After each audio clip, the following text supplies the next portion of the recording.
숨 쉬는 게 가장 중요해요. 숨 쉬는 게. 우리가 기도할 때 숨을 잘 쉬면서 기도해야 되거든요. 하느님이 인간을 창조하시고 뭐를 불어넣으셨다고 그래요? 숨을 불어넣었다. 그러니까 내가 숨 쉬는 걸 숨이 들어오자마자부터 내가 살아 쉬기, 생명이 이게 뛰기 시작한 거란 말이야. 그러니까 내가 지금 숨 쉬는 거는 하느님의 생명을 쉬는 거예요. 그러니까 숨을 잘 쉬어야 돼요. 더욱이 신앙인들이라면 1년 세례받은 지 1년 지난 사람의 숨하고 10년 지난 사람의 숨하고는 틀려야 돼요. 또 20년 성당 다닌 사람은 숨은 또 틀려야 돼요. 1년 지난 사람은 숨을 1초에 한 번 쉰다면 10년 지난 사람은 10초에 한 번 쉴 줄 알아야 돼요. 그만큼 숨을 잘 쉬어야 돼요. 숨을 쉴 때는 코나 입으로 해갖고 심장으로 해서 비장으로 해서 대장으로 해서 간으로 해서 폐로 이렇게 이런 공간으로 이렇게 다 구석구석에 숨을 다 넣어줘야지 이 안에 생명, 하느님의 생명이 살아 숨쉬는 거예요. 그런데 우리 천주교는 10년을 다니든 20년을 다니든 숨 제대로 쉬어요? 여기 자매님들 부부싸움 할 때 숨 쉬고 싸워요? 어떻게 싸워요? 숨을 목에다가 걸어놓고 싸우죠? 그래갖고 어떻게 따다다다다 하잖아. 당신이 뭐 나한테 해준 게 뭐 있어? 시집어갖고 그냥 1시간 동안 목에다 걸어놓으니까 1시간 정도 지나면 얼굴이 어떻게 돼요? 빨개져. 여기만 그 숨이 꽉 찬 거예요. 이게 여기 다 내려갔다 올라와야 되는데, 그러니까 1시간 동안 숨을 안 쉬면 어떻게 돼? 이 아래가 죽는 거예요. 공기가 안 들어가는데, 하느님의 생명이 안 들어가는데 살을 것 같아요? 죽을 것 같아요? 죽어요. 그래서 화병이 걸리는 거예요. 여러분들 중에 막 속이 답답하고 막 여기가 막 계속 아프고 땡기고 이러는 분들 있죠? 왜 그럴 것 같아요? 숨을 안 쉬고 살아서 그래요. 그러니까 천주교들은 부부싸움 할 때도 이거 숨 싸우는 게 틀려야 돼요. 숨을 제대로 쉬고 싸워야 돼요. 당신이 말이야, 내가 시집 와갖고 말이야,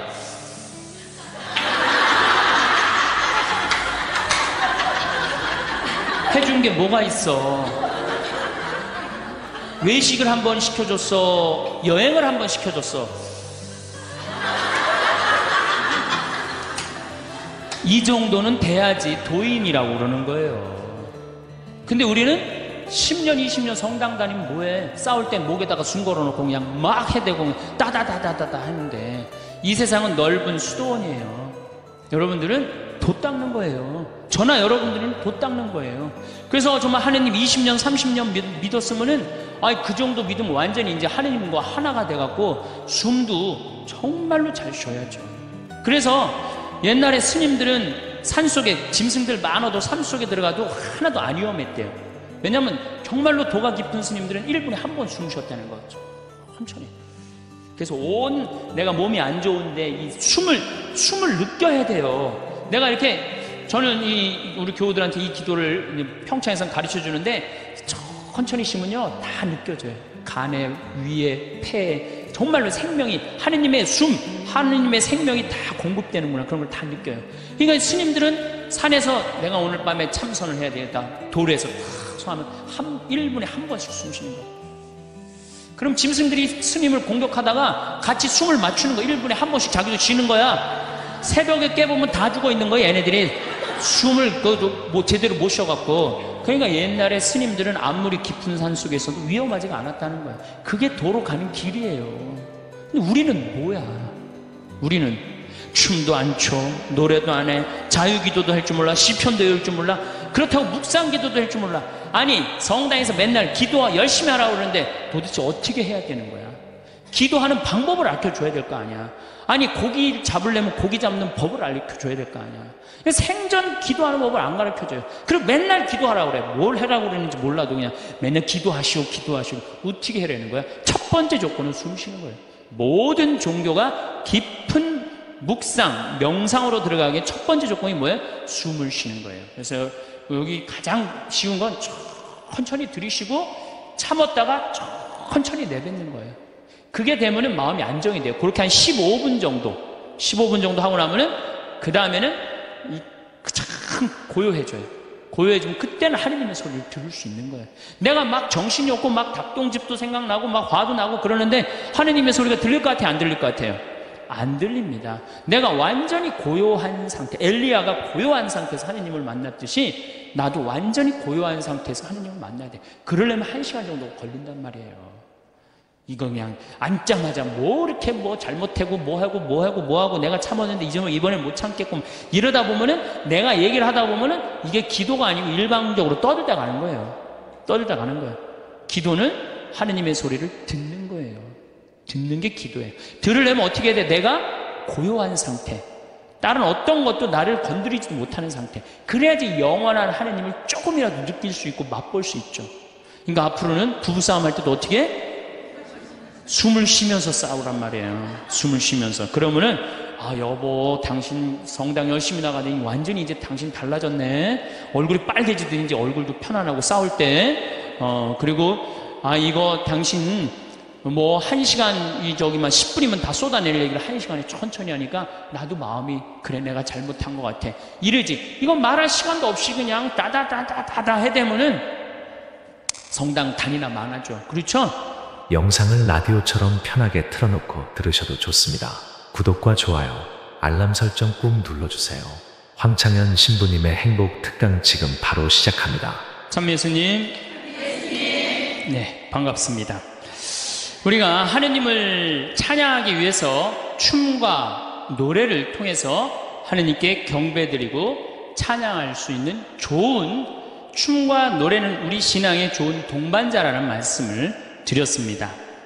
그럼 우리는 춤도 안 추고 노래도 안 한단 말이에요. 그렇다면 우리는 정말로 자유기도는 잘합니까? 자유기도는 잘해요? 구역반 모임 때 제일 힘든 게 뭐예요? 그 자유기도 하면 그냥 서로 눈치 보고 그냥 서로 미루고 이거 할까 말까 그러다가 못하고 지나가는 경우도 굉장히 많아요. 우리 평창에 레지오 단원들 피정 많이 옵니다. 1박 2일 또 하루 피정 이렇게 많이 와요. 그러면은 이게 평창은 여기는 이렇게 날씨 변화를 많이 못 느끼지만 우리 이렇게 시골로 가면 갈수록 그날의 변화를 너무 많이 느껴요. 그래갖고 이제 날이 너무너무 좋아갖고 내가 이렇게 합니다. 하느님께서 이렇게 좋은 맑은 날을 주셔서 너무너무 감사하니까 우리 하느님께 우리 보편지향 기도를 하자고. 그래 내가 딱 제안을 했는데 보편지향 기도를 써놓지 않았다. 준비를 하지 않았다. 그럼 갑자기요 찬물 끼얹어 놓은 것처럼 조용해져. 100명이 그냥 기도하자고 그러는데 1분이 지나면요 아무도 기도 안 합니다. 1분 지나고 나면 단장이 책임의식을 느낍니다. 이거 이렇게 해서는 안 되겠다. 신부님이 기도하자는데 책임의식을 느낀 단장이 어떻게 하느냐면은 부단장 옆구리를 찌릅니다. 네가 해라 이거지. 그럼 이 부단장이 단장이 시키면 해야 될 거 아니야. 근데 부단장은 어떻게 하냐면은 단장 손을 내칩니다. 왜 하필이면 나냐? 나보다 젊은 서기도 있는데 쟤 시켜라 이거죠. 그러니까 레지오 단원이라고 그러면 기도쟁이 아니에요? 기도쟁이? 그렇죠? 그럼 기도를 잘해야 될 거 아니야. 그런데 자유기도 하나조차도 입을 열어 자신 있게 기도하지 못한다. 그게 무슨 신앙이에요? 제가 아까 얘기했죠? 성당에 왜 나옵니까? 왜 나오죠? 하느님을 경배하고 찬양하기 위해서 성당 나오는 거지 내 마음의 평화를 얻기 위해서 나오면 완전히 정반대가 돼버려요. 아니 나 지금 마음 편안하게 미사 때 아무도 안 건드리고 좋은데 왜 날 찌르냐 이거야. 나 마음 평화롭게 좀 놔둬라 이거야. 나 마음의 평화를 찾고 싶은데 왜 날 찌르냐. 가만히 놔둬라. 이러면서 이게 그 평화가 깨지는 거죠. 그러니까 누구 위주야? 항상 나 위주야. 하느님 위주가 아니고. 하느님께 기도하는 게 뭐 그렇게 어렵다고. 아무 말이나 하면 되는 걸. 근데 그 용기가 안 나는 거예요. 그나마 우리는 염경기도 우리 잘하는 것 있죠. 염경기도, 아침기도, 저녁기도, 삼종기도, 묵주기도. 내가 아주 사랑하고 좋아하는 신부님이 한 분 계세요. 이 신부님 이름이 이시구 끝자는 삼자예요. 삼자. 근데 이 신부님이 어렸을 때 성당은 다녔지만은 세례를 안 받았어요. 근데 고등학교 3학년 때 세례를 받으면서 갑자기 신부가 돼야 되겠다. 즉흥적으로 이제 생각을 한 거죠. 그래갖고 이제 신학교를 원래는 세례 받은 지 3년이 지나야지 신학교를 들어갈 수 있거든요. 근데 이제 어렸을 때부터 성당을 다녀서 그런지 본당 신부님이 아주 백을 엄청나게 써갖고 신학교에 들어간 거예요. 어쨌든 뭐 신학교는 들어왔는데 신학교 오니까 당황스러운 게 너무 많더래요. 기도문도 다 제대로 못 외우지. 근데 다른 뭐 신학생들은 서울신학교 다녔는데 다른 신학생 너무너무 잘 외우더래. 제일 당황스러운 게 삼정기도래. 삼정기도. 보면 그냥 서서 그냥 주님의 천사가 마리아께 아뢰니 성령으로 잉태하셨나이다. 애들이 술술술 했는데 자기는 하나도 모르겠더래요. 그냥 맨날 입 다물고 있으니 얼마나 창피해. 내가 이걸 외워야 되겠다. 그래갖고 맨날 화장실 가서 외웠대요. 주님의 천사가 마리아께 아뢰니 성령으로 잉태하셨나이다. 주님의 종이 오니 그대로 저의 이의 말씀이 사는 우리 가운데 막 이제 완벽하게 외웠대요. 그래갖고 완벽하게 외워갖고 딱 하려고 했더니 갑자기 천상에 모여 기뻐하소서 알렐루야를 하더래요. 부활식이나 삼정기도가 바뀐 거야. 이거 참, 이 신학생도 이렇게, 이게 염경기도도 어려우니, 자유기도는 천주교 교우들한텐 더 멀고 험한 길이죠. 그러니까 입을 열어서, 이게 우리가 자유기도도 못하는 거예요, 자유기도. 자유기도를 못할 양이면, 우리 신앙의 성도들이 한 시편이라도 좀 제대로 외워야 되는데 시편 하나 마음속으로 외워갖고 답답할 때 그런 시편 하나도 성당에서 못한단 말이야. 시편 하나도 그저 그냥 성당에 앉아갖고 이거 해주십시오 저거 해주십시오 이거 잘못했습니다 다시는 안 그러겠습니다. 얼마나 이게 낮은 신앙의 영혼을 가지고 있는 건데요. 발전이 없잖아요. 시편 8편 인간이 무엇이기에 이토록 기억해 주십니까? 사람이 무엇이기에 이토록 돌봐 주십니까? 얼마나 좋아. 그럼 하나만 외워도 얼마나 좋아요. 그렇죠? 시편 16편 하느님 저를 지켜줘서 당신께 피신합니다. 주님께 아뢰입니다. 당신은 저의 주님, 저의 행복, 당신밖에 없습니다. 막 세상 사람들 속색이 그러면은 이런 거 한 편 외우면 얼마나. 당신의 행복, 주님께 피신하면 훨씬 낫다. 사람을 믿기보다 훨씬 낫다. 주님, 당신은 저의 행복입니다. 얼마나 좋아요. 시편 19편 제가 제일 좋아하는 거예요. 하늘은 하느님의 영광을 이야기하고 창공은 그분 손에 솜씨를 알리네. 낮은 낮에게 말을 건네고 밤은 밤에게 지식을 전하네. 말도 없고 이야기도 없으며 그들 목소리조차 들리지 않지만 그 소리는 온 땅으로 그 말은 누리 끝까지 퍼져나가네. 저는 이 시편을 왜 좋아하느냐면요, 제가 이렇게 자연 안에서 살면서 느끼는 게 뭐냐면 하느님의 소리 없어요. 그렇지만 그 기운이 온 누리에 퍼져 있는 걸 느껴요.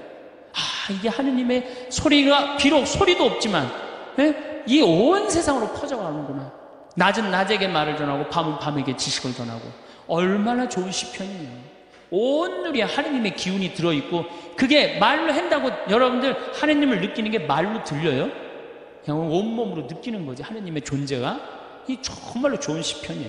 또 아까도 말했지, 유명한 시편. 정 외울 자신 없으면 이거라도 외워. 주님은 나의 목자, 나는 아쉬울 것 없노라. 푸른 풀밭에 나를 쉬게 하시고 잔잔한 물가로 나를 이끄시어 내 영혼에 생기를 주시고 바른 길로 나를 끌어주시니 당신 이름 때문이어라.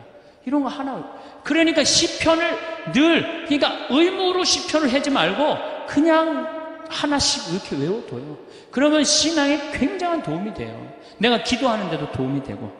또 제가 서품 때 한 시편이에요. 주님을 찬송하여라. 좋으신 분이시다. 주님의 사랑은 지금 바뀌었는데 옛날에는 주님의 사랑은 영원하시다. 영원한 사랑 얼마나 좋아요. 지금은 주님의 자애는 영원하시다. 이렇게 말했어요. 공경 속에서 내가 주님께 불렀더니 주님께서 응답하시고 나를 넓은 곳으로 이끄셨네. 주님께서 나를 위하시니 나는 두렵지 않네. 사람이 나에게 무엇을 할까 보냐. 주님은 나를 도우시는 분이시니 나를 미워하는 자들을 나는 내려다보리라. 주님께 피신함이 더 낫네. 사람을 믿기보다. 주님께 피신함이 더 낫네. 제후들을 믿기보다. 주님이 최고란 얘기죠. 주님께서 나를 도우셨네. 주님은 나의 힘. 좋잖아요. 주님은 나의 힘, 나의 굳셈, 나의 구원이 되어주셨네. 당신은 저의 하느님, 당신을 찬송합니다. 저의 하느님, 당신을 높이 기립니다. 주님을 찬송하여라. 좋으신 분이시다. 그의 사랑은 영원하시다. 얼마나 좋아요. 이런 거 한두 개는 외워야 될 거 아니야. 10년, 20년 다녔으면. 10년, 20년 다니고 이런 거 하나 못 외우고 그러고 앉아있으면 그게 무슨 신앙의 깊이가 들어가겠어요. 그리고 지금 여기서 아멘 아멘 하는데 내가 아마 교회 가서 이거 지금 아까부터 한 강의 지금까지 했으면 아멘이 한 100번은 더 나왔을 거야. 이제 조금씩 나오기 시작하네. 이제 아멘이에요. 저는 미사 때요, 제일 즐거운 시간이 언제냐면 응송할 때예요. 얼마나 아름다워요. 그 시편이. 구절구절이 딱 마음에 얼마나. 오늘 여러분들 그 시편, 오늘 미사 시편이 뭐냐면 주님께서 당신 소유로 뽑으신 백성은 행복하여라. 행복하여라. 주님을 하느님으로 모시는 민족. 그분께서 당신 소유로 뽑으신 백성. 주님께서는 하늘에서 살피시며 모든 사람을 바라보시도다. 우리의 영혼은 주님을 기다리니 그분은 우리의 도움, 우리의 방패시로다. 주님 안에서 우리 마음이 기뻐하고 그분의 거룩하신 이름을 우리가 신뢰하는도다. 이 매일 드리는 미사가 기적이요, 아름다운 찬미의 시간이야. 근데 우리가 의식을 하고 드려요, 안 하고 드려요? 의식을 안. 그래서 그걸 죽은 전례라고 그러는 거예요. 저는 이 독서를 읽고 제일 기다려지는 시간이 시편이에요. 그래서 사회자가 그걸 하지만 전 속으로 합니다. 전 2번 정도를 봐요. 너무 소중하니까. 그런 시편을 우리 매일매일 우리는 하고 있단 말이야. 매일매일 소중한 시편을 하고 있는데 시편 시간만 되면 교우들이 지루해 한단 말이야. 이게 언제 끝나나. 그러니까 미사의 의미, 내가 미사가 찬미 드리는 시간이고 찬양 드리는 시간이고 시편의 의미를 깨달으면은 미사 처음부터 끝까지가 마땅하고 옳은 일입니다. 이게 저절로 나온다니까요. 미사 끝나고 나면 정말 나 오늘 하나님께 경배 드렸어, 찬양 드렸어. 성가도 틀려도 제일 크게 부르고 얼마나 좋아요. 그러면 우리가 자유기도도 못해, 그렇다고 시편기도도 잘 못해요. 그럼 묵상기도는 잘해요? 묵상기도. 그래도 제일 잘할 수 있는 것 중에 하나가 묵상기도예요. 천주교 교우들이 나도 이제 기도 좀 마음 잡고 한번 해봐야 되겠다. 그래서 성당에 가갖고 이제 마음 잡고 딱 조용한 깜깜한 데서 딱 앉아갖고 기도를 하기 시작했어. 주님, 오늘 아침부터 내가 잘못한 게, 우리는 무조건 잘못한 것부터 시작하죠. 하느님께 감사하고 찬양하고 그 다음에 잘못한 걸 생각해야 되는데 우리는 성당에 앉자마자부터 아침부터 내가 누구 마음 상처 준 건 없나 이런 거 생각하고, 그러니까 찬양이 자꾸 밀리는 거야. 제일 먼저 기도는 뭐부터 해야 돼? 찬양부터 해. 하느님 아버지, 오늘 밥 세끼 먹게 해주셔서 감사합니다. 내가 당신 은총 속에서 살게 해주셔서 감사합니다. 이렇게 감사한데 내가 당신의 은혜 속에서 살면서도 그 은혜에 보답하지 못하는 부분들이 있습니다. 이렇게 해야 되는데 우린 무조건 내 잘못부터 일단 생각을 하는 거야. 어쨌든 그리고 이제 성당에 앉아갖고 다 묵상 기도를 무지하게 오래 했어. 하느님 생각도 좀 들어보고 내 얘기도 해보고. 그래갖고 그냥 무지하게 오래 했다고 생각하고 시계를 딱 봤는데 나는 1시간 했다고 생각했는데 시계 보니까 몇 분 지나? 10분도 안 지나는 경우가 허다해요. 그렇죠? 그냥 1시간 기도하라 그러면 1시간 기도를 어떻게 해야 되는지 모르는 경우들도 많아. 그러니까 묵상을 들어갈 수가 없는 거야. 불교에서는 선하잖아요. 이게 불교뿐만 아니라 모든 종교가 뭐예요? 숨 쉬는 게 가장 중요해요. 숨 쉬는 게. 우리가 기도할 때 숨을 잘 쉬면서 기도해야 되거든요. 하느님이 인간을 창조하시고 뭐를 불어넣으셨다고 그래요? 숨을 불어넣었다. 그러니까 내가 숨 쉬는 걸, 숨이 들어오자마자부터 내가 살아 쉬기, 생명이 이게 뛰기 시작한 거란 말이야. 그러니까 내가 지금 숨 쉬는 거는 하느님의 생명을 쉬는 거예요. 그러니까 숨을 잘 쉬어야 돼요. 더욱이 신앙인들이라면 1년 세례받은 지 1년 지난 사람의 숨하고 10년 지난 사람의 숨하고는 틀려야 돼요. 또 20년 성당 다닌 사람은 숨은 또 틀려야 돼. 1년 지난 사람은 숨을 1초에 한 번 쉰다면 10년 지난 사람은 10초에 한 번 쉴 줄 알아야 돼요. 그만큼 숨을 잘 쉬어야 돼요. 숨을 쉴 때는 코나 입으로 해갖고 심장으로 해서, 비장으로 해서, 대장으로 해서, 간으로 해서, 폐로 이렇게 이런 공간으로 이렇게 다 구석구석에 숨을 다 넣어줘야지 이 안에 생명, 하느님의 생명이 살아 숨쉬는 거예요. 그런데 우리 천주교는 10년을 다니든 20년을 다니든 숨 제대로 쉬어요? 여기 자매님들 부부싸움 할 때 숨 쉬고 싸워요? 어떻게 싸워요? 숨을 목에다가 걸어놓고 싸우죠? 그래갖고 어떻게 따다다다다 하잖아. 당신이 뭐 나한테 해준 게 뭐 있어? 시집어갖고 그냥 1시간 동안 목에다 걸어놓으니까 1시간 정도 지나면 얼굴이 어떻게 돼요? 빨개져. 여기만 그 숨이 꽉 찬 거예요. 이게 여기 다 내려갔다 올라와야 되는데, 그러니까 1시간 동안 숨을 안 쉬면 어떻게 돼? 이 아래가 죽는 거예요. 공기가 안 들어가는데, 하느님의 생명이 안 들어가는데 살을 것 같아요? 죽을 것 같아요?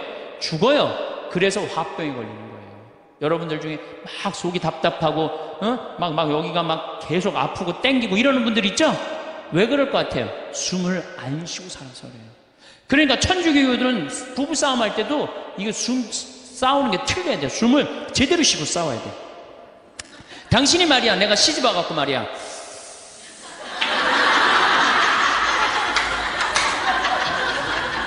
해준 게 뭐가 있어? 외식을 한번 시켜줬어? 여행을 한번 시켜줬어? 이 정도는 돼야지 도인이라고 그러는 거예요. 근데 우리는 10년, 20년 성당 다니면 뭐해? 싸울 땐 목에다가 숨 걸어놓고 그냥 막 해대고 따다다다다다 하는데, 이 세상은 넓은 수도원이에요. 여러분들은 돛 닦는 거예요. 저나 여러분들은 돛 닦는 거예요. 그래서 정말 하느님 20년, 30년 믿었으면은, 그 정도 믿으면 완전히 이제 하느님과 하나가 돼갖고 숨도 정말로 잘 쉬어야죠. 그래서 옛날에 스님들은 산속에 짐승들 많아도 산속에 들어가도 하나도 안 위험했대요. 왜냐하면 정말로 도가 깊은 스님들은 1분에 한 번 숨 쉬었다는 거죠. 천천히. 그래서 내가 몸이 안 좋은데 이 숨을 느껴야 돼요. 내가 이렇게, 저는 우리 교우들한테 이 기도를 평창에서 가르쳐 주는데, 천천히 쉬면요 다 느껴져요. 간에, 위에, 폐에 정말로 생명이, 하느님의 하느님의 생명이 다 공급되는구나, 그런 걸 다 느껴요. 그러니까 스님들은 산에서 내가 오늘 밤에 참선을 해야 되겠다, 돌에서 탁 소하면 1분에 한 번씩 숨 쉬는 거야. 그럼 짐승들이 스님을 공격하다가 같이 숨을 맞추는 거, 1분에 한 번씩 자기도 쉬는 거야. 새벽에 깨보면 다 죽어 있는 거야, 얘네들이. 숨을 제대로 못 쉬어갖고. 그러니까 옛날에 스님들은 아무리 깊은 산 속에서도 위험하지가 않았다는 거야. 그게 도로 가는 길이에요. 근데 우리는 뭐야? 우리는 춤도 안 춰, 노래도 안 해, 자유기도도 할 줄 몰라, 시편도 외울 줄 몰라, 그렇다고 묵상기도도 할 줄 몰라. 아니, 성당에서 맨날 기도와 열심히 하라고 그러는데 도대체 어떻게 해야 되는 거야? 기도하는 방법을 알려줘야 될 거 아니야. 아니, 고기 잡으려면 고기 잡는 법을 알려줘야 될 거 아니야. 생전 기도하는 법을 안 가르쳐줘요. 그리고 맨날 기도하라고 그래. 뭘 하라고 그러는지 몰라도 그냥 맨날 기도하시오. 어떻게 해라는 거야? 첫 번째 조건은 숨 쉬는 거예요. 모든 종교가 깊은 묵상, 명상으로 들어가기에 첫 번째 조건이 뭐예요? 숨을 쉬는 거예요. 그래서 여기 가장 쉬운 건 천천히 들이쉬고 참았다가 천천히 내뱉는 거예요. 그게 되면은 마음이 안정이 돼요. 그렇게 한 15분 정도 하고 나면은, 그 다음에는 참 고요해져요. 고요해지면 그때는 하느님의 소리를 들을 수 있는 거예요. 내가 막 정신이 없고 막 닭똥집도 생각나고 막 화도 나고 그러는데 하느님의 소리가 들릴 것 같아요? 안 들릴 것 같아요? 안 들립니다. 내가 완전히 고요한 상태, 엘리야가 고요한 상태에서 하느님을 만났듯이 나도 완전히 고요한 상태에서 하느님을 만나야 돼. 그러려면 1시간 정도 걸린단 말이에요. 이거 그냥 앉자마자 이렇게 잘못하고 뭐하고 내가 참았는데 이번에 못 참겠고 이러다 보면은, 내가 얘기를 하다 보면은 이게 기도가 아니고 일방적으로 떠들다 가는 거예요. 기도는 하느님의 소리를 듣는 거예요. 듣는 게 기도예요. 들으려면 어떻게 해야 돼? 내가 고요한 상태, 다른 어떤 것도 나를 건드리지도 못하는 상태. 그래야지 영원한 하느님을 조금이라도 느낄 수 있고 맛볼 수 있죠. 그러니까 앞으로는 부부싸움 할 때도 어떻게 해? 숨을 쉬면서 싸우란 말이에요. 숨을 쉬면서. 그러면은, 여보, 당신 성당 열심히 나가더니 완전히 이제 당신 달라졌네. 얼굴이 빨개지더니 이제 얼굴도 편안하고 싸울 때. 그리고, 이거 당신 1시간, 10분이면 다 쏟아낼 얘기를 1시간에 천천히 하니까 나도 마음이, 그래, 내가 잘못한 것 같아. 이러지. 이건 말할 시간도 없이 그냥 다다다다다다 해대면은 성당 단위나 많아져. 그렇죠? 여러분들은 넓은 수도원에 사는 구도자들이에요. 저도 마찬가지고. 그러니까 이제는 숨을 잘 쉬시기 바랍니다. 어떻게? 당신이 말이야, 내가 시집 와갖고 말이야,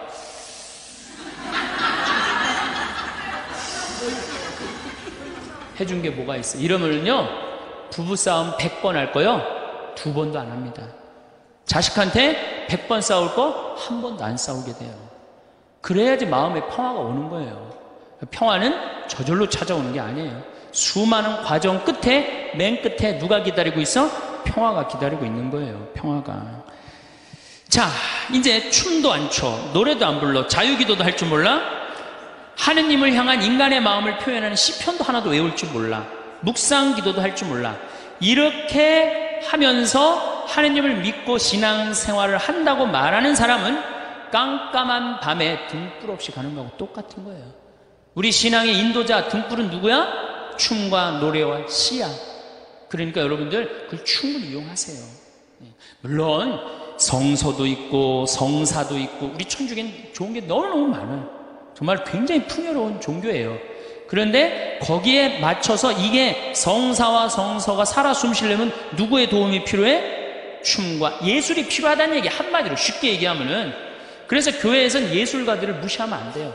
그림 그리는 사람, 춤추는 사람, 노래하는 사람, 시 쓰는 사람들 귀하게 여겨야 돼요.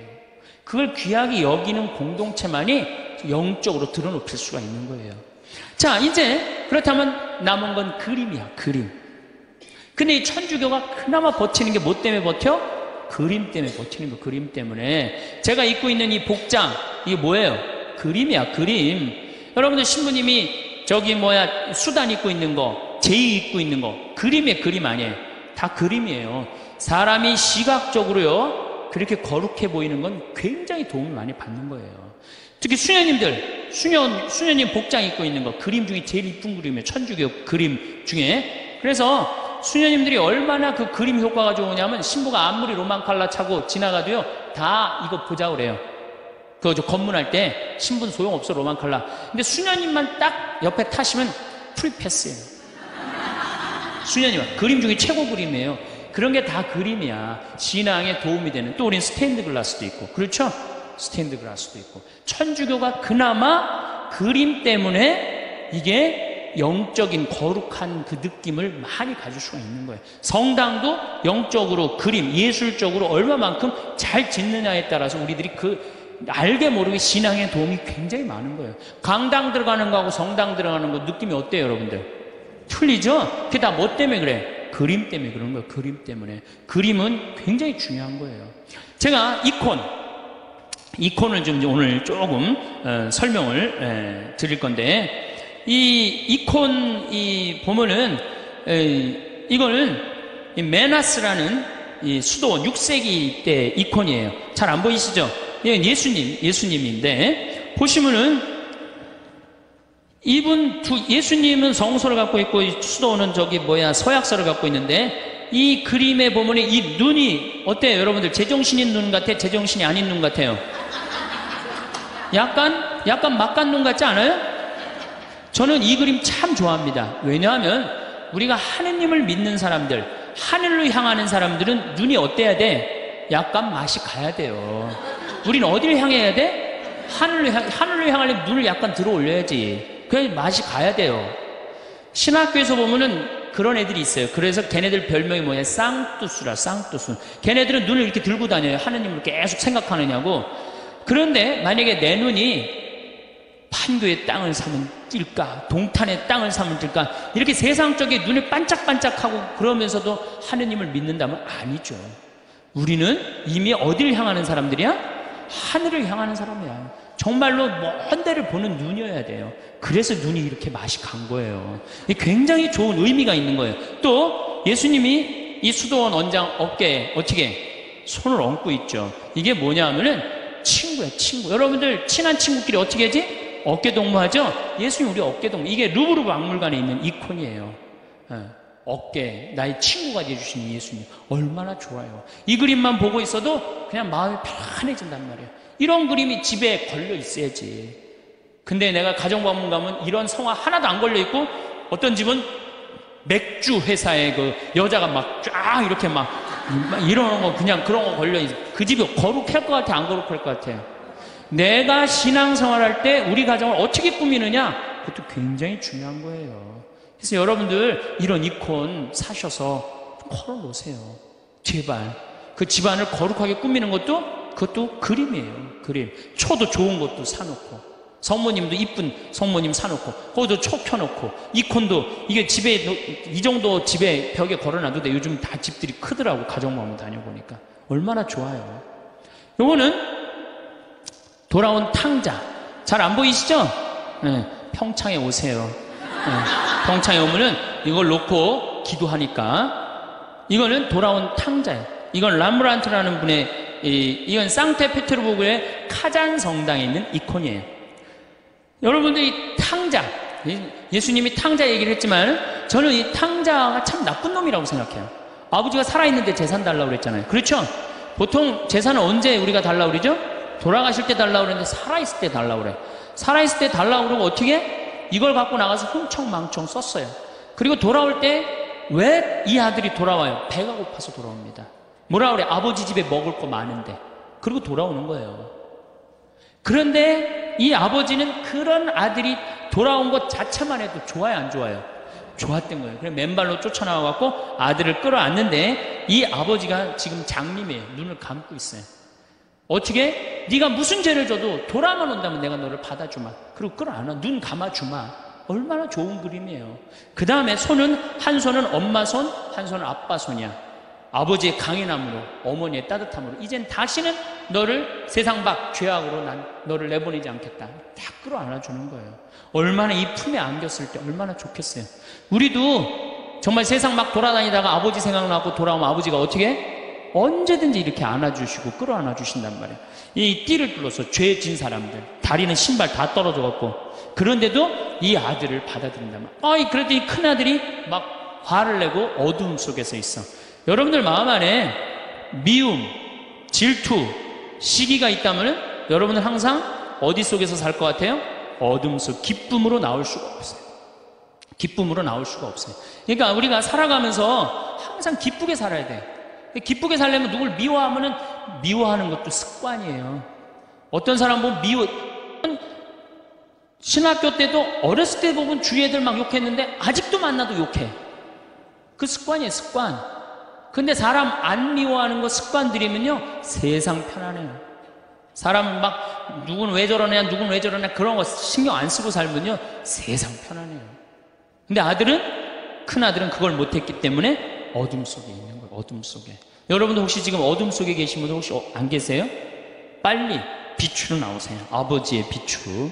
이 그림만 봐도 우리가 기도할 수 있는 거예요. 이 그림만 봐도. 자, 그 다음에 이쪽 그림은 나의 왼편을 바라보시는 예수님이야. 왼편. 예. 이 왼편을 바라보시는 예수님, 이 그림도 전 참 좋아해요. 왜 좋아하냐면은 사람들은요 항상 오른편을 좋아합니다. 잘생기고 유명하고 높고 권력이 있고 그런 거 좋죠? 여러분들 혹시 무슨 장관 알고 있다면 나 그 사람 알아, 나 그 사람 밥 먹어서 무지하게 자랑하잖아요. 그렇죠? 유명한 사람 알고 있으면은, 그리고 멋있고 잘생긴 사람 좋아하게 돼 있어, 사람은 항상. 그런데 인간은 참 묘해요. 갑자기 그런 사람이 갑자기 흠이 하나 잡혔어. 그러면 그걸 핥히는 게 인간의 습성이에요. 끄집어내고. 아무도 나를 이해하지 못할 때 성당 앞에 가서 앉을 때 누가 나의 왼편을 바라봐줘요? 예수님만이 나의 더럽고 추악하고 정말로 드러내기 창피한 거를 예수님은 따뜻한 눈으로 바라봐 주신단 말이에요. 그러니 이 그림이 얼마나 좋은 그림이에요. 언제나 나의 단점을 얘기할 수 있는 그분, 얼마나 좋아요. 그림. 그래서 우리가 그림이 좋은 거예요. 이거는 내 발을 씻기신 예수님 얘기죠. 그렇죠? 예수님이고 베드로예요. 그런데 여러분들 발을 씻긴다. 뭐 우리가 전례적으로도 발 몇 번 씻겨보고 그랬죠? 그런 경험 있죠? 이스라엘에서 발을 씻긴다. 이건 종이 최고 밑으로 내려간 거예요. 얼마나 그 척박한 땅에 먼지가 얼마나 많아요. 그런데 베드로의 발을 씻긴다. 그런데 예수님의 얼굴이 베드로한테 안 가 있고 어디가 있냐면 베드로의 발에 입을 맞추고 있어요. 정말 예수님은 낮출 때까지 낮추고 계십니다. 그러니까 너무 감격한 베드로가 예수님을 끌어안죠. 자, 생각해 보세요. 내 친구가 돼서 어깨동무를 해주고, 내가 잘못할 때 돌아오면 끌어안아주고 눈 감아주고 나의 왼편을 바라봐 주시고 내 발을 씻겨주신 예수님, 이 예수님한테 우리가 할 일이 뭐가 있을까요? 감사드리고 찬양드려야지. 여기다 또 뭘 시켜? 우리 예수님 너무 시켜먹는 거 아니에요? 이제 그만 시켜야 돼요. 여기 이제 예수님은 마지막에는 우리 인간을 위해서 어떻게 하셨어? 십자가에 당신의 목숨을 바치셨어요. 이 예수님께 우리가 경배드리지 않는다면, 우리가 이 예수님께 감사드리지 않는다면, 우리가 이 예수님께 찬양드리지 않는다면 우리가 무슨 신앙인이에요? 우리들은 성당에 나오는 이유가 마음의 평화를 얻기 위해서 나오는 거 아니에요. 이 받은 은혜가 너무 많은 예수님께 감사드리고 찬양드리기 위해서 나온 거예요. 그래서 우리가 앞으로 할 수 있는 말 중에 가장 많은 말은 뭐야? 감사합니다. 찬양합니다. 경배합니다. 당신의 은총 너무너무 감사합니다. 그러다가 정 필요한 게 있으면은 그렇게 하다가 끝에 내가 요즘 우리 아들이 요새 고등학교 3학년이라 시험을 보는데 우리 아들 마음을 좀 차분하게 해주십시오, 주님. 시험 잘 보게 해달라는 것도 그것도 기복이죠. 시험 잘 보는 거 지가 노력해야지 잘 보지. 예수님이. 그래서 제가 가끔 성령 세미나 때 여기 앞에 앉아있는 분들한테 여러분들 여기 왜 나왔냐고 제가 물어봐요. 병 고치려고 나왔대요. 병 고치려면 산에 가야지 왜 성당에 와. 그러면 예수님이 눈 아플 때 눈 고쳐주고 배 아플 때 배 고쳐주고 다리 아플 때 다리 고쳐주고 아플 때마다 고쳐줘요?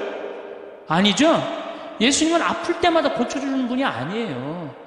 건강은 내가 챙기는 거지 하느님이. 물론 은총으로 인간의 한계가 어쩔 수 없을 때 예수님이 은총을 주셔서 고쳐주실 때 있어요. 많아요. 그런 경우 참 많습니다. 저 그런 경우 많이 봤고 다음 시간에 내가 그런 예만 또 이제 들을 거예요. 그런 예만 들을 건데 참 많아요. 그런데 그게 계속 이어져. 그 사람은 신앙인은 아니에요. 그 사람은 신앙인일 수가 없어요.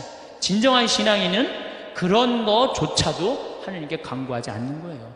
알아서 해달라고. 당신이 알아서 해달라고. 예. 예수님이 마지막 골고타 언당에서 뭐라고 그러셨어요? 아버지 이 쓴 잔을 저에게서 거두어주소서. 그러나 제 뜻대로 마시고 아버지 뜻대로 하소서. 근데 우리는 항상 하느님 뜻은 생각하지 않고 하느님의 뜻을 실천하려고 덤벼드는 게 아니고 하느님이 누구 뜻을 실천해야 돼? 내 뜻을 실천해야 돼.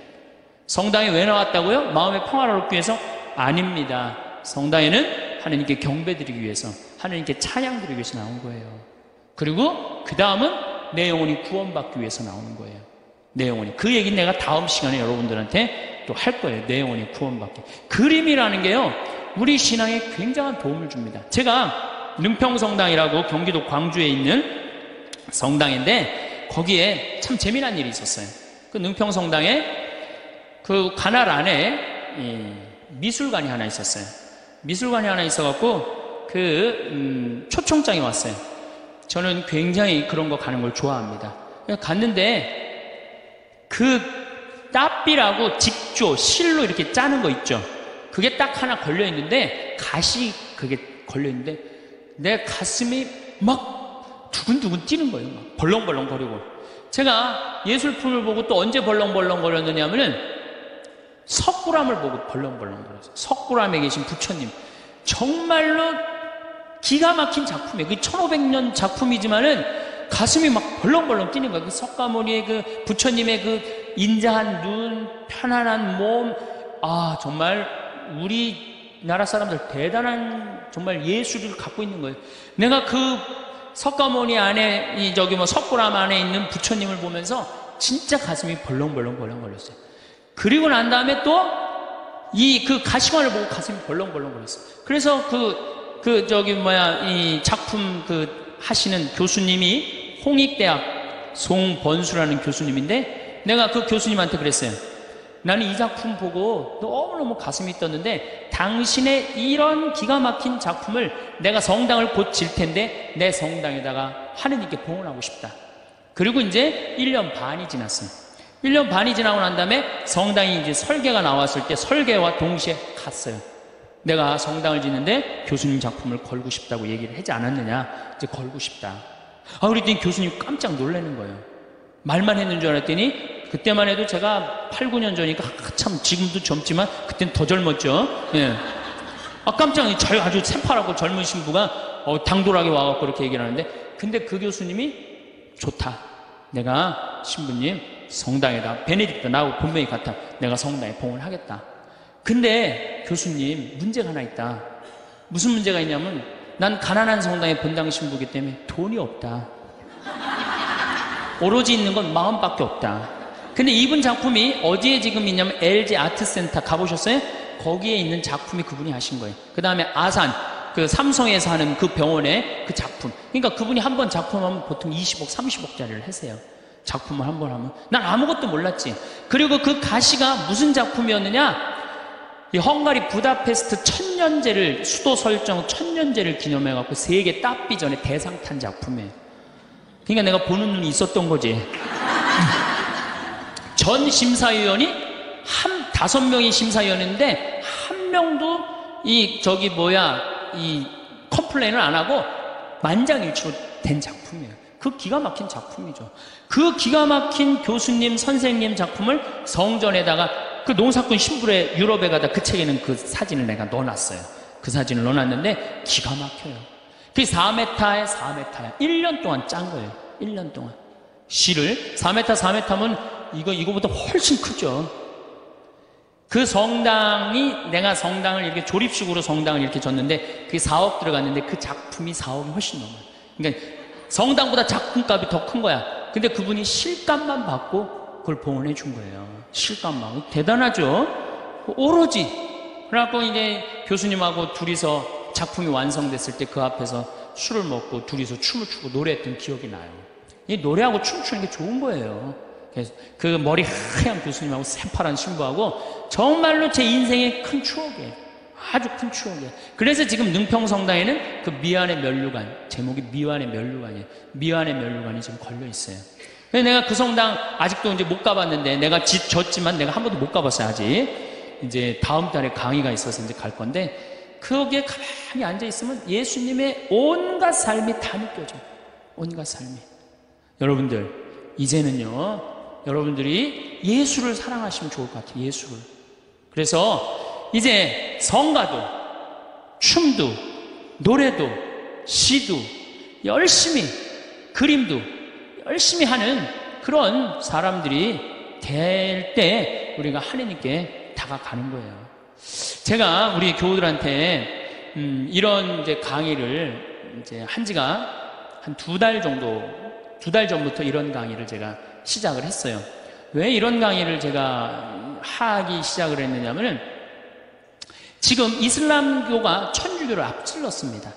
이슬람교가 인구 면에 있어서 이슬람이 훨씬 많아요. 이슬람을 가만히 들여다보니까 철저해요. 신앙생활을 철저하게 해요. 신앙생활을. 근데 천주교를 보니까 점점 더 느슨해져.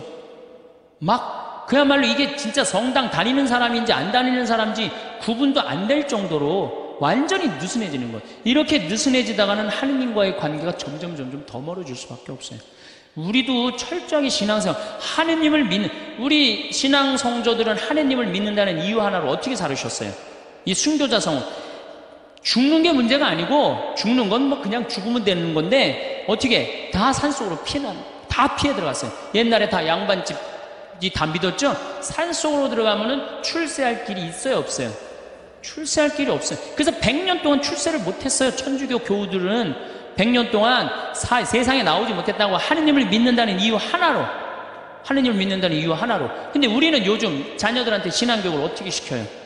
고등학교 3학년만 되면은 성당 안 나가면 슬그머니 눈 감아버린단 말이에요. 1년 동안만 네가. 그러니까 이게 하느님을 왜 믿는지를 모르는 거지. 뭐가 중요한지 모르는 거지. 제가 오체투지 라싸까지 2100km를 가는 그 모습을 보면서 참 많은 걸 느꼈어요. 제가 우리 성지순례, 우리나라 성지순례 다 지금 제대로 다니는 성지순례 하나도 없어요. 성지순례는 원래 걷는 거예요. 아니 3번 걷고 1번 절하는 건 안 하더라도 걸어는 가야 될 거 아니야. 걸어. 근데 우리 성지순례 어떻게 가? 버스 타고 씩 가갖고 거기서 미사 한 번 하고 설명 안 하고 밥 먹고 씩 돌아오잖아요. 거기에 감동이 있을 것 같아요? 감동이 있을 수가 없어요. 제가 능평 본당 신부 할 때 교우들한테 그랬어요. 성지순례 가자고 그래서 제가 계속 관두자.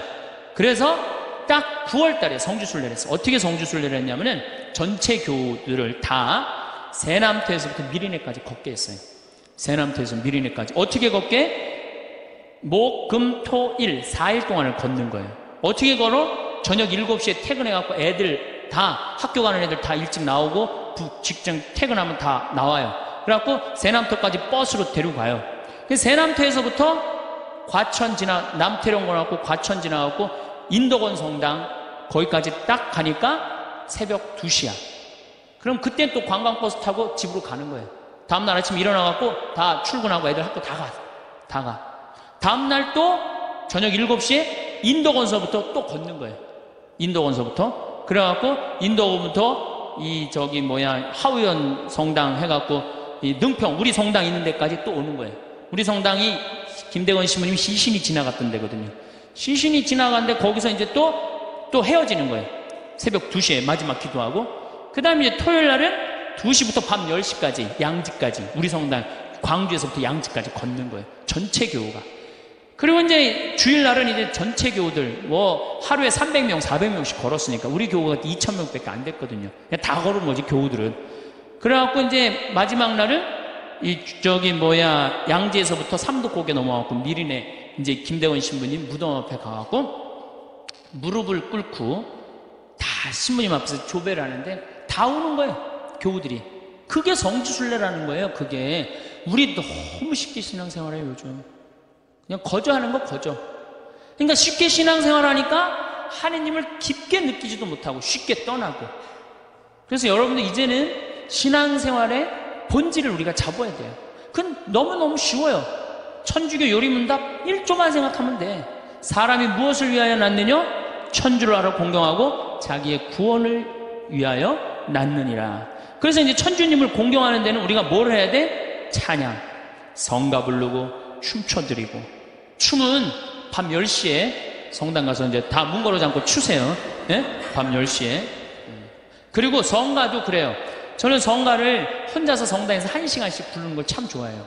그냥 내가 아는 노래 그냥 다 부르는 거예요. 성당에서. 요즘 성당에 교우들이 많이 와갖고 잘 부르지는 못하지만은 그래도 옛날에는 성가 1시간, 2시간 부르고 나면 그렇게 행복해요. 여러분들도 그렇게 성가 부르세요. 그리고 집에서도 불러 좀. 제발. 그래야만이 내가 신앙이 뜨거워지는 거예요. 그리고 막 성가 부르는데 막 밤 9시 반 막 너무 뜨거워. 그럼 바로 그 뜨거운 마음을 성당에 가갖고 제일 예쁜 옷을 입고 가갖고 딱 춤추고 딱 들어오란 말이에요. 그러면은 하느님과의 관계가 제대로 형성이 되는 거예요. 그리고 여러분들 시편 기도 좀 하고 아침에 일어나고 그 시편 다 처음부터 끝까지 읽지 마시고 하나만 펴도 좋은 내용이 너무너무 많아요. 그냥 내 마음을 그대로 표현하는 시편들이 천재야. 150편까지 여러분들 보십시오. 아주 기가 막힙니다. 그러니까 시편 하나씩 읽고 얼마나 좋아요. 또 저녁에 주무실 때 어떻게 숨을 천천히 2번 들이쉬고 4번 내뱉고 다음에 4번 들이쉬고 8번 내뱉고 천천히 나눠서. 그러니까 숨 한 번 쉴 때 1분 내지 2분 정도 천천히. 그러면 내 마음이 온전히 고요해진단 말이에요. 그럴 때 마지막에 촛불 켜놓고 기도하고 주무신다면 여러분들이 정말 얼마나 행복하겠어요. 하느님과의 만남도 친숙해지고. 그거 너무너무 쉽죠. 그 다음에 그림. 이제 집에 가고 맥주 그 사진은 다 떼어버리고 이콘 이거 좀 비쌀 거예요. 한 2만원 3만원 정도 될 거예요. 비싸지도 않지 사실은. 2만원 3만원 하면은 그거 사다가 아이방에도 하나 걸어주고 그 다음에 집에도 거실에도 하나 걸고 이렇게 여러분들이 집안을 거룩하게 가꾸고 신앙의 분위기로 완전히 돌려놓을 때 여러분들은 정말로 신앙인다운 예수님 보시기 이쁜 그런 신앙인이 될 수 있습니다. 그래서 이제 우리 천주교도 이제는 찬양의 종교, 찬미의 종교, 하나님께 영광 드리는 종교, 하나님께 감사드리는 종교, 그런 종교로 앞으로 더욱더 나갔으면 좋겠어요. 감사합니다. 참 예수님. 네, 반갑습니다. 우리가 하느님을 찬양하기 위해서 춤과 노래를 통해서 하느님께 경배드리고 찬양할 수 있는 좋은 춤과 노래는 우리 신앙의 좋은 동반자라는 말씀을 드렸습니다. 그럼 우리는 춤도 안 추고 노래도 안 한단 말이에요. 그렇다면 우리는 정말로 자유기도는 잘합니까? 자유기도는 잘해요? 구역반 모임 때 제일 힘든 게 뭐예요? 그 자유기도 하면 그냥 서로 눈치 보고 그냥 서로 미루고 이거 할까 말까 그러다가 못하고 지나가는 경우도 굉장히 많아요. 우리 평창에 레지오 단원들 피정 많이 옵니다. 1박 2일 또 하루 피정 이렇게 많이 와요. 그러면은 이게 평창은 여기는 이렇게 날씨 변화를 많이 못 느끼지만 우리 이렇게 시골로 가면 갈수록 그날의 변화를 너무너무 많이 느껴요.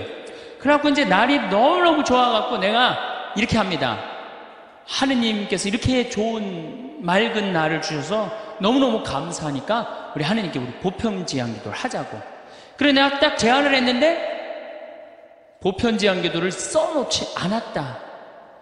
준비를 하지 않았다. 그럼 갑자기요 찬물 끼얹어 놓은 것처럼 조용해져. 100명이 그냥 기도하자고 그러는데 1분이 지나면요 아무도 기도 안 합니다.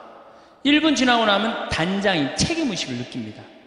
이거 이렇게 해서는 안 되겠다. 신부님이 기도하자는데 책임의식을 느낀 단장이 어떻게 하느냐면은 부단장 옆구리를 찌릅니다.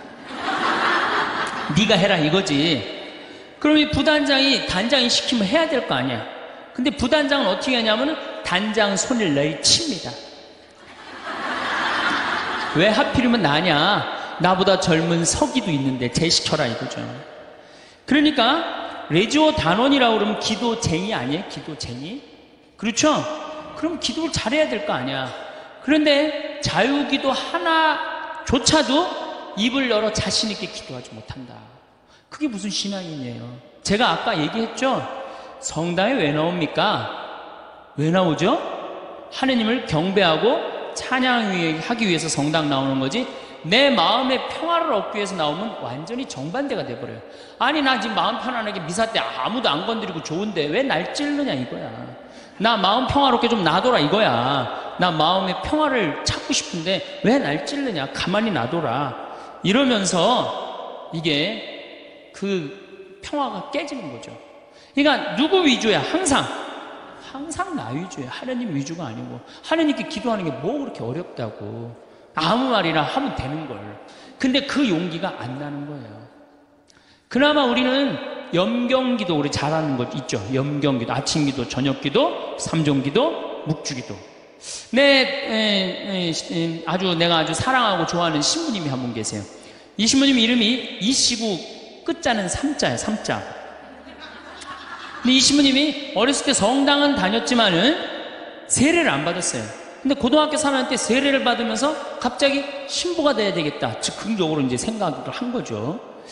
그래갖고 이제 신학교를 원래는 세례 받은 지 3년이 지나야지 신학교를 들어갈 수 있거든요. 근데 이제 어렸을 때부터 성당을 다녀서 그런지 본당 신부님이 아주 백을 엄청나게 써갖고 신학교에 들어간 거예요. 어쨌든 뭐 신학교는 들어왔는데 신학교 오니까 당황스러운 게 너무 많더래요. 기도문도 다 제대로 못 외우지. 근데 다른 뭐 신학생들은 서울신학교 다녔는데 다른 신학생 너무너무 잘 외우더래. 제일 당황스러운 게 삼종기도래. 삼종기도. 보면 그냥 서서 그냥 주님의 천사가 마리아께 아뢰니 성령으로 잉태하셨나이다. 애들이 술술술 했는데 자기는 하나도 모르겠더래요. 그냥 맨날 입 다물고 있으니 얼마나 창피해. 내가 이걸 외워야 되겠다. 그래갖고 맨날 화장실 가서 외웠대요. 주님의 천사가 마리아께 아뢰니 성령으로 잉태하셨나이다. 주님의 종이 오니 그대로 저의 이의 말씀이 사는 우리 가운데 막 이제 완벽하게 외웠대요. 그래갖고 완벽하게 외워갖고 딱 하려고 했더니 갑자기 천상에 모여 기뻐하소서 알렐루야를 하더래요. 부활식이나 삼종기도가 바뀐 거야. 이거 참, 이 신학생도 이렇게 이게 염경기도도 어려우니 자유기도는 천주교 교우들한테는 더 멀고 험한 길이죠. 그러니까 입을 열어서 이게 우리가 자유기도도 못하는 거예요. 자유기도를 못할 양이면 우리 신앙의 성도들이 한 시편이라도 좀 제대로 외워야 되는데 시편 하나 마음속으로 외워갖고 답답할 때 그런 시편 하나도 성당에서 못한단 말이야. 시편 하나도 그저 그냥 성당에 앉아갖고 이거 해주십시오 저거 해주십시오 이거 잘못했습니다 다시는 안 그러겠습니다. 얼마나 이게 낮은 신앙의 영혼을 가지고 있는 건데요. 발전이 없잖아요. 시편 8편 인간이 무엇이게 이토록 기억해 주십니까? 사람이 무엇이게 이토록 돌봐 주십니까? 얼마나 좋아. 그럼 하나만 외워도 얼마나 좋아요. 그렇죠? 시편 16편 하느님 저를 지켜줘서 당신께 피신합니다. 주님께 아뢰입니다. 당신은 저의 주님, 저의 행복 당신밖에 없습니다. 막 세상 사람들 속삭이고 그러면은 이런 거 한 편 외우면 얼마나. 당신의 행복, 주님께 피신함이 훨씬 낫다. 사람을 믿기보다 훨씬 낫다. 주님, 당신은 저의 행복입니다. 얼마나 좋아요. 시편 19편, 제가 제일 좋아하는 거예요. 하늘은 하느님의 영광을 이야기하고 창공은 그분 손에 솜씨를 알리네. 낮은 낮에게 말을 건네고 밤은 밤에게 지식을 전하네. 말도 없고 이야기도 없으며 그들 목소리조차 들리지 않지만 그 소리는 온 땅으로, 그 말은 누리 끝까지 퍼져나가네. 저는 이 시편을 왜 좋아하느냐면요, 제가 이렇게 자연 안에서 살면서 느끼는 게 뭐냐면 하느님의 소리 없어요. 그렇지만 그 기운이 온 누리에 퍼져 있는 걸 느껴요. 이게 하느님의 소리가 비록 소리도 없지만 이 온 세상으로 퍼져가는구나. 낮은 낮에게 말을 전하고 밤은 밤에게 지식을 전하고. 얼마나 좋은 시편이에요. 온 누리에 하느님의 기운이 들어있고, 그게 말로 한다고 여러분들 하느님을 느끼는 게 말로 들려요? 그냥 온몸으로 느끼는 거지, 하느님의 존재가. 이 정말로 좋은 시편이에요. 또 아까도 말했지, 유명한 시편, 정 외울 자신 없으면 이거라도 외워. 주님은 나의 목자, 나는 아쉬울 것 없노라. 푸른 풀밭에 나를 쉬게 하시고 잔잔한 물가로 나를 이끄시어 내 영혼에 생기를 주시고 바른 길로 나를 끌어주시니 당신 이름 때문이어라. 이런 거 하나. 그러니까 시편을 늘, 그러니까 의무로 시편을 하지 말고 그냥 하나씩 이렇게 외워둬요. 그러면 신앙에 굉장한 도움이 돼요. 내가 기도하는데도 도움이 되고. 또 제가 서품 때 한 시편이에요. 주님을 찬송하여라. 좋으신 분이시다. 주님의 사랑은, 지금 바뀌었는데 옛날에는 주님의 사랑은 영원하시다. 영원한 사랑, 얼마나 좋아요. 지금은 주님의 자애는 영원하시다. 이렇게 말했어요. 공경 속에서 내가 주님께 불렀더니 주님께서 응답하시고 나를 넓은 곳으로 이끄셨네. 주님께서 나를 위하시니 나는 두렵지 않네. 사람이 나에게 무엇을 할까 보냐. 주님은 나를 도우시는 분이시니 나를 미워하는 자들을 나는 내려다보리라. 주님께 피신함이 더 낫네. 사람을 믿기보다. 주님께 피신함이 더 낫네. 제후들을 믿기보다. 주님이 최고란 얘기죠. 주님께서 나를 도우셨네. 주님은 나의 힘. 좋잖아요. 주님은 나의 힘, 나의 굳셈, 나의 구원이 되어주셨네. 당신은 저의 하느님, 당신을 찬송합니다. 저의 하느님, 당신을 높이 기립니다. 주님을 찬송하여라. 좋으신 분이시다. 그의 사랑은 영원하시다. 얼마나 좋아요. 이런 거 한두 개는 외워야 될 거 아니야. 10년, 20년 다녔으면. 10년, 20년 다니고 이런 거 하나 못 외우고 그러고 앉아있으면 그게 무슨 신앙의 깊이가 들어가겠어요. 그리고 지금 여기서 아멘 아멘 하는데 내가 아마 교회 가서 이거 지금 아까부터 한 강의 지금까지 했으면 아멘이 한 100번은 더 나왔을 거야. 이제 조금씩 나오기 시작하네. 이제 아멘이에요.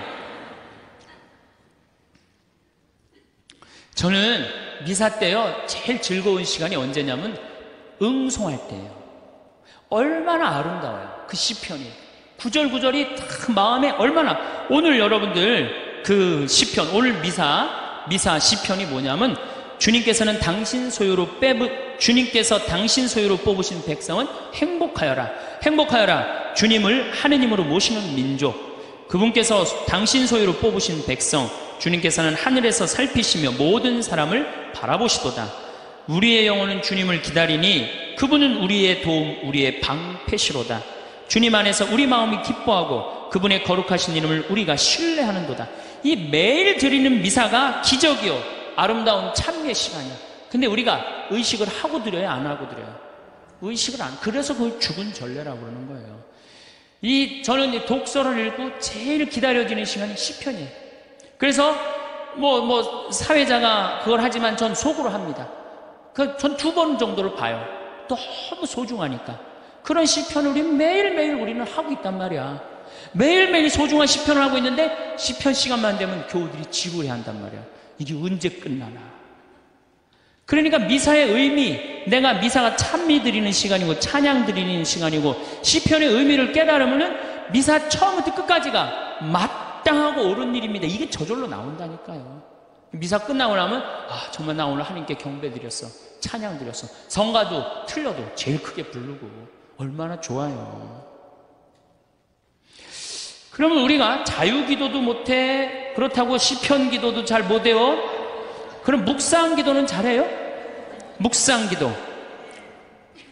그래도 제일 잘할 수 있는 것 중에 하나가 묵상기도예요. 천주교 교우들이 야 나도 이제 기도 좀 마음 잡고 한번 해봐야 되겠다. 그래서 성당에 가갖고 이제 마음 잡고 딱 조용한 깜깜한 데서 딱 앉아갖고 기도를 하기 시작했어. 주님, 오늘 아침부터 내가 잘못한 게, 우리는 무조건 잘못한 것부터 시작하죠. 예. 하느님께 감사하고 찬양하고 그 다음에 잘못한 걸 생각해야 되는데, 우리는 성당에 앉자마자부터 뭐해? 아침부터 내가 누구 마음 상처 준 건 없나 이런 거 생각하고, 그러니까 찬양이 자꾸 밀리는 거야. 제일 먼저 기도는 뭐부터 해야 돼? 찬양부터 해. 하느님 아버지, 오늘 밥 세끼 먹게 해주셔서 감사합니다. 내가 당신 은총 속에서 살게 해주셔서 감사합니다. 이렇게 감사한데 내가 당신의 은혜 속에서 살면서도 그 은혜에 보답하지 못하는 부분들이 있습니다. 이렇게 해야 되는데 우린 무조건 내 잘못부터 일단 생각을 하는 거야. 어쨌든 그리고 이제 성당에 앉아갖고 다 기도를, 묵상 기도를 무지하게 오래 했어. 하느님 생각도 좀 들어보고 내 얘기도 해보고. 그래갖고 그냥 무지하게 오래 했다고 생각하고 시계를 딱 봤는데, 나는 1시간 했다고 생각했는데 시계 보니까 몇 분 지나? 10분도 안 지나는 경우가 허다해요. 그렇죠? 그냥 1시간 기도하라 그러면 1시간 기도를 어떻게 해야 되는지 모르는 경우들도 많아. 그러니까 묵상을 들어갈 수가 없는 거야. 불교에서는 선하잖아요. 이게 불교뿐만 아니라 모든 종교가 뭐예요? 숨 쉬는 게 가장 중요해요. 숨 쉬는 게. 우리가 기도할 때 숨을 잘 쉬면서 기도해야 되거든요. 하느님이 인간을 창조하시고 뭐를 불어넣으셨다고 그래요? 숨을 불어넣었다. 그러니까 내가 숨 쉬는 걸, 숨이 들어오자마자부터 내가 살아 쉬기, 생명이 이게 뛰기 시작한 거란 말이야. 그러니까 내가 지금 숨 쉬는 거는 하느님의 생명을 쉬는 거예요. 그러니까 숨을 잘 쉬어야 돼요. 더욱이 신앙인들이라면 1년 세례받은 지 1년 지난 사람의 숨하고 10년 지난 사람의 숨하고는 틀려야 돼요. 또 20년 성당 다닌 사람은 숨은 또 틀려야 돼. 1년 지난 사람은 숨을 1초에 한 번 쉰다면 10년 지난 사람은 10초에 한 번 쉴 줄 알아야 돼요. 그만큼 숨을 잘 쉬어야 돼요. 숨을 쉴 때는 코나 입으로 해갖고 심장으로 해서, 비장으로 해서, 대장으로 해서, 간으로 해서, 폐로 이렇게 이런 공간으로 이렇게 다 구석구석에 숨을 다 넣어줘야지 이 안에 생명, 하느님의 생명이 살아 숨쉬는 거예요. 그런데 우리 천주교는 10년을 다니든 20년을 다니든 숨 제대로 쉬어요? 여기 자매님들 부부싸움 할 때 숨 쉬고 싸워요? 어떻게 싸워요? 숨을 목에다가 걸어놓고 싸우죠? 그래갖고 어떻게 따다다다다 하잖아. 당신이 뭐 나한테 해준 게 뭐 있어? 시집와갖고 그냥 1시간 동안 목에다 걸어놓으니까 1시간 정도 지나면 얼굴이 어떻게 돼요? 빨개져. 여기만 그 숨이 꽉 찬 거예요. 이게 여기 다 내려갔다 올라와야 되는데, 그러니까 1시간 동안 숨을 안 쉬면 어떻게 돼? 이 아래가 죽는 거예요. 공기가 안 들어가는데, 하느님의 생명이 안 들어가는데 살을 것 같아요? 죽을 것 같아요? 죽어요. 그래서 화병이 걸리는 거예요. 여러분들 중에 막 속이 답답하고 막 여기가 막 계속 아프고 땡기고 이러는 분들 있죠? 왜 그럴 것 같아요? 숨을 안 쉬고 살아서 그래요. 그러니까 천주교들은 부부싸움 할 때도 이거 숨 싸우는 게 틀려야 돼요. 숨을 제대로 쉬고 싸워야 돼. 당신이 말이야, 내가 시집 와갖고 말이야,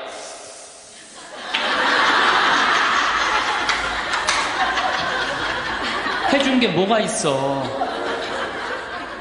외식을 한번 시켜줬어? 여행을 한번 시켜줬어?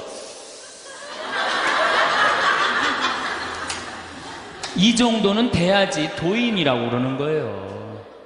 근데 우리는 10년, 20년 성당 다니면 뭐해? 싸울 땐 목에다가 숨 걸어놓고 그냥 막 해대고 따다다다다다 하는데, 이 세상은 넓은 수도원이에요. 여러분들은 돛 닦는 거예요. 저나 여러분들은 돛 닦는 거예요. 그래서 정말 하느님 20년, 30년 믿었으면은, 그 정도 믿으면 완전히 이제 하느님과 하나가 돼갖고 숨도 정말로 잘 쉬어야죠. 그래서 옛날에 스님들은 산속에 짐승들 많아도 산속에 들어가도 하나도 안 위험했대요. 왜냐하면 정말로 도가 깊은 스님들은 1분에 한 번 숨 쉬었다는 거죠. 천천히. 그래서 내가 몸이 안 좋은데 이 숨을 느껴야 돼요. 내가 이렇게, 저는 우리 교우들한테 이 기도를 평창에서 가르쳐 주는데, 천천히 쉬면요 다 느껴져요. 간에, 위에, 폐에 정말로 생명이, 하느님의 하느님의 생명이 다 공급되는구나, 그런 걸 다 느껴요. 그러니까 스님들은 산에서 내가 오늘 밤에 참선을 해야 되겠다, 돌에서 탁 소하면 1분에 한 번씩 숨 쉬는 거야. 그럼 짐승들이 스님을 공격하다가 같이 숨을 맞추는 거야. 1분에 한 번씩 자기도 쉬는 거야. 새벽에 깨보면 다 죽어 있는 거야, 얘네들이.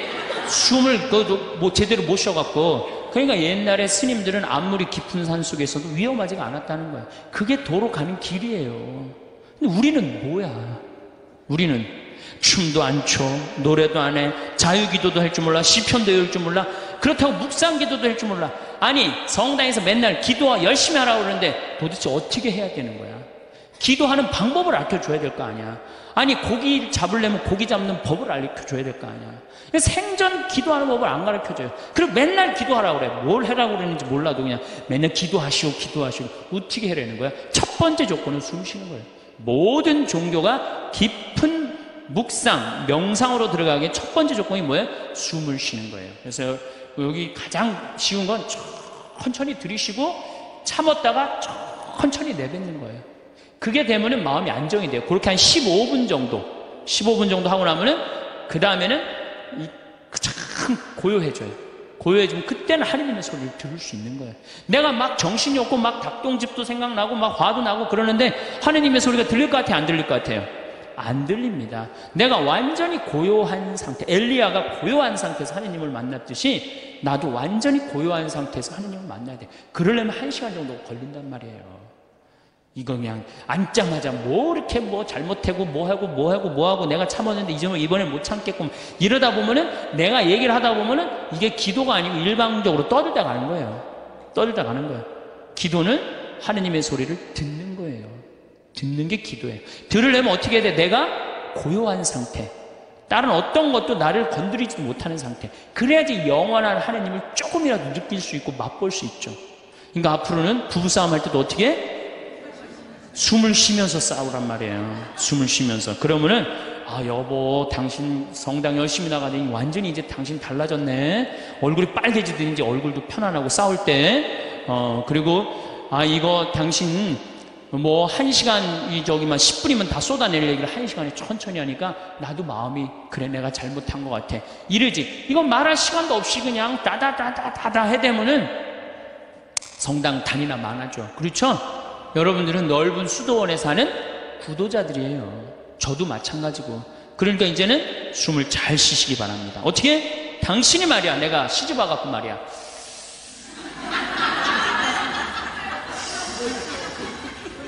해준 게 뭐가 있어? 이러면요 부부싸움 100번 할 거요 2번도 안 합니다. 자식한테 100번 싸울 거 1번도 안 싸우게 돼요. 그래야지 마음에 평화가 오는 거예요. 평화는 저절로 찾아오는 게 아니에요. 수많은 과정 끝에 맨 끝에 누가 기다리고 있어? 평화가 기다리고 있는 거예요. 평화가. 자 이제 춤도 안 춰, 노래도 안 불러, 자유기도도 할 줄 몰라, 하느님을 향한 인간의 마음을 표현하는 시편도 하나도 외울 줄 몰라, 묵상기도도 할 줄 몰라. 이렇게 하면서 하느님을 믿고 신앙생활을 한다고 말하는 사람은 깜깜한 밤에 등불 없이 가는 거하고 똑같은 거예요. 우리 신앙의 인도자 등불은 누구야? 춤과 노래와 시야. 그러니까 여러분들 그걸 충분히 이용하세요. 물론 성서도 있고 성사도 있고 우리 천주교는 좋은 게 너무너무 많아요. 정말 굉장히 풍요로운 종교예요. 그런데 거기에 맞춰서 이게 성사와 성서가 살아 숨쉬려면 누구의 도움이 필요해? 춤과 예술이 필요하다는 얘기. 한마디로 쉽게 얘기하면은. 그래서 교회에서는 예술가들을 무시하면 안 돼요. 그림 그리는 사람, 춤추는 사람, 노래하는 사람, 시 쓰는 사람들 귀하게 여겨야 돼요. 그걸 귀하게 여기는 공동체만이 영적으로 드러높일 수가 있는 거예요. 자 이제 그렇다면 남은 건 그림이야. 그림. 근데 이 천주교가 그나마 버티는 게 뭐 때문에 버텨? 그림 때문에 버티는 거예요. 그림 때문에. 제가 입고 있는 이 복장 이게 뭐예요? 그림이야. 그림. 여러분들 신부님이 수단 입고 있는 거, 제이 입고 있는 거 그림이에요. 그림 아니에요. 다 그림이에요. 사람이 시각적으로요 그렇게 거룩해 보이는 건 굉장히 도움을 많이 받는 거예요. 특히 수녀님들, 수녀님 복장 입고 있는 거 그림 중에 제일 이쁜 그림이에요. 천주교 그림 중에. 그래서 수녀님들이 얼마나 그 그림 효과가 좋으냐면 신부가 아무리 로만 칼라 차고 지나가도요 다 이거 보자 그래요. 저 검문할 때 신부는 소용없어 로만 칼라. 근데 수녀님만 딱 옆에 타시면 프리패스예요. 수녀님 그림 중에 최고 그림이에요. 그런 게 다 그림이야. 신앙에 도움이 되는. 또 우린 스테인드 글라스도 있고 그렇죠? 스테인드 글라스도 있고. 천주교가 그나마 그림 때문에 이게 영적인 거룩한 그 느낌을 많이 가질 수가 있는 거예요. 성당도 영적으로 그림, 예술적으로 얼마만큼 잘 짓느냐에 따라서 우리들이 알게 모르게 신앙에 도움이 굉장히 많은 거예요. 강당 들어가는 거하고 성당 들어가는 거 느낌이 어때요, 여러분들? 틀리죠? 그게 다 뭐 때문에 그래? 그림 때문에 그런 거예요. 그림 때문에. 그림은 굉장히 중요한 거예요.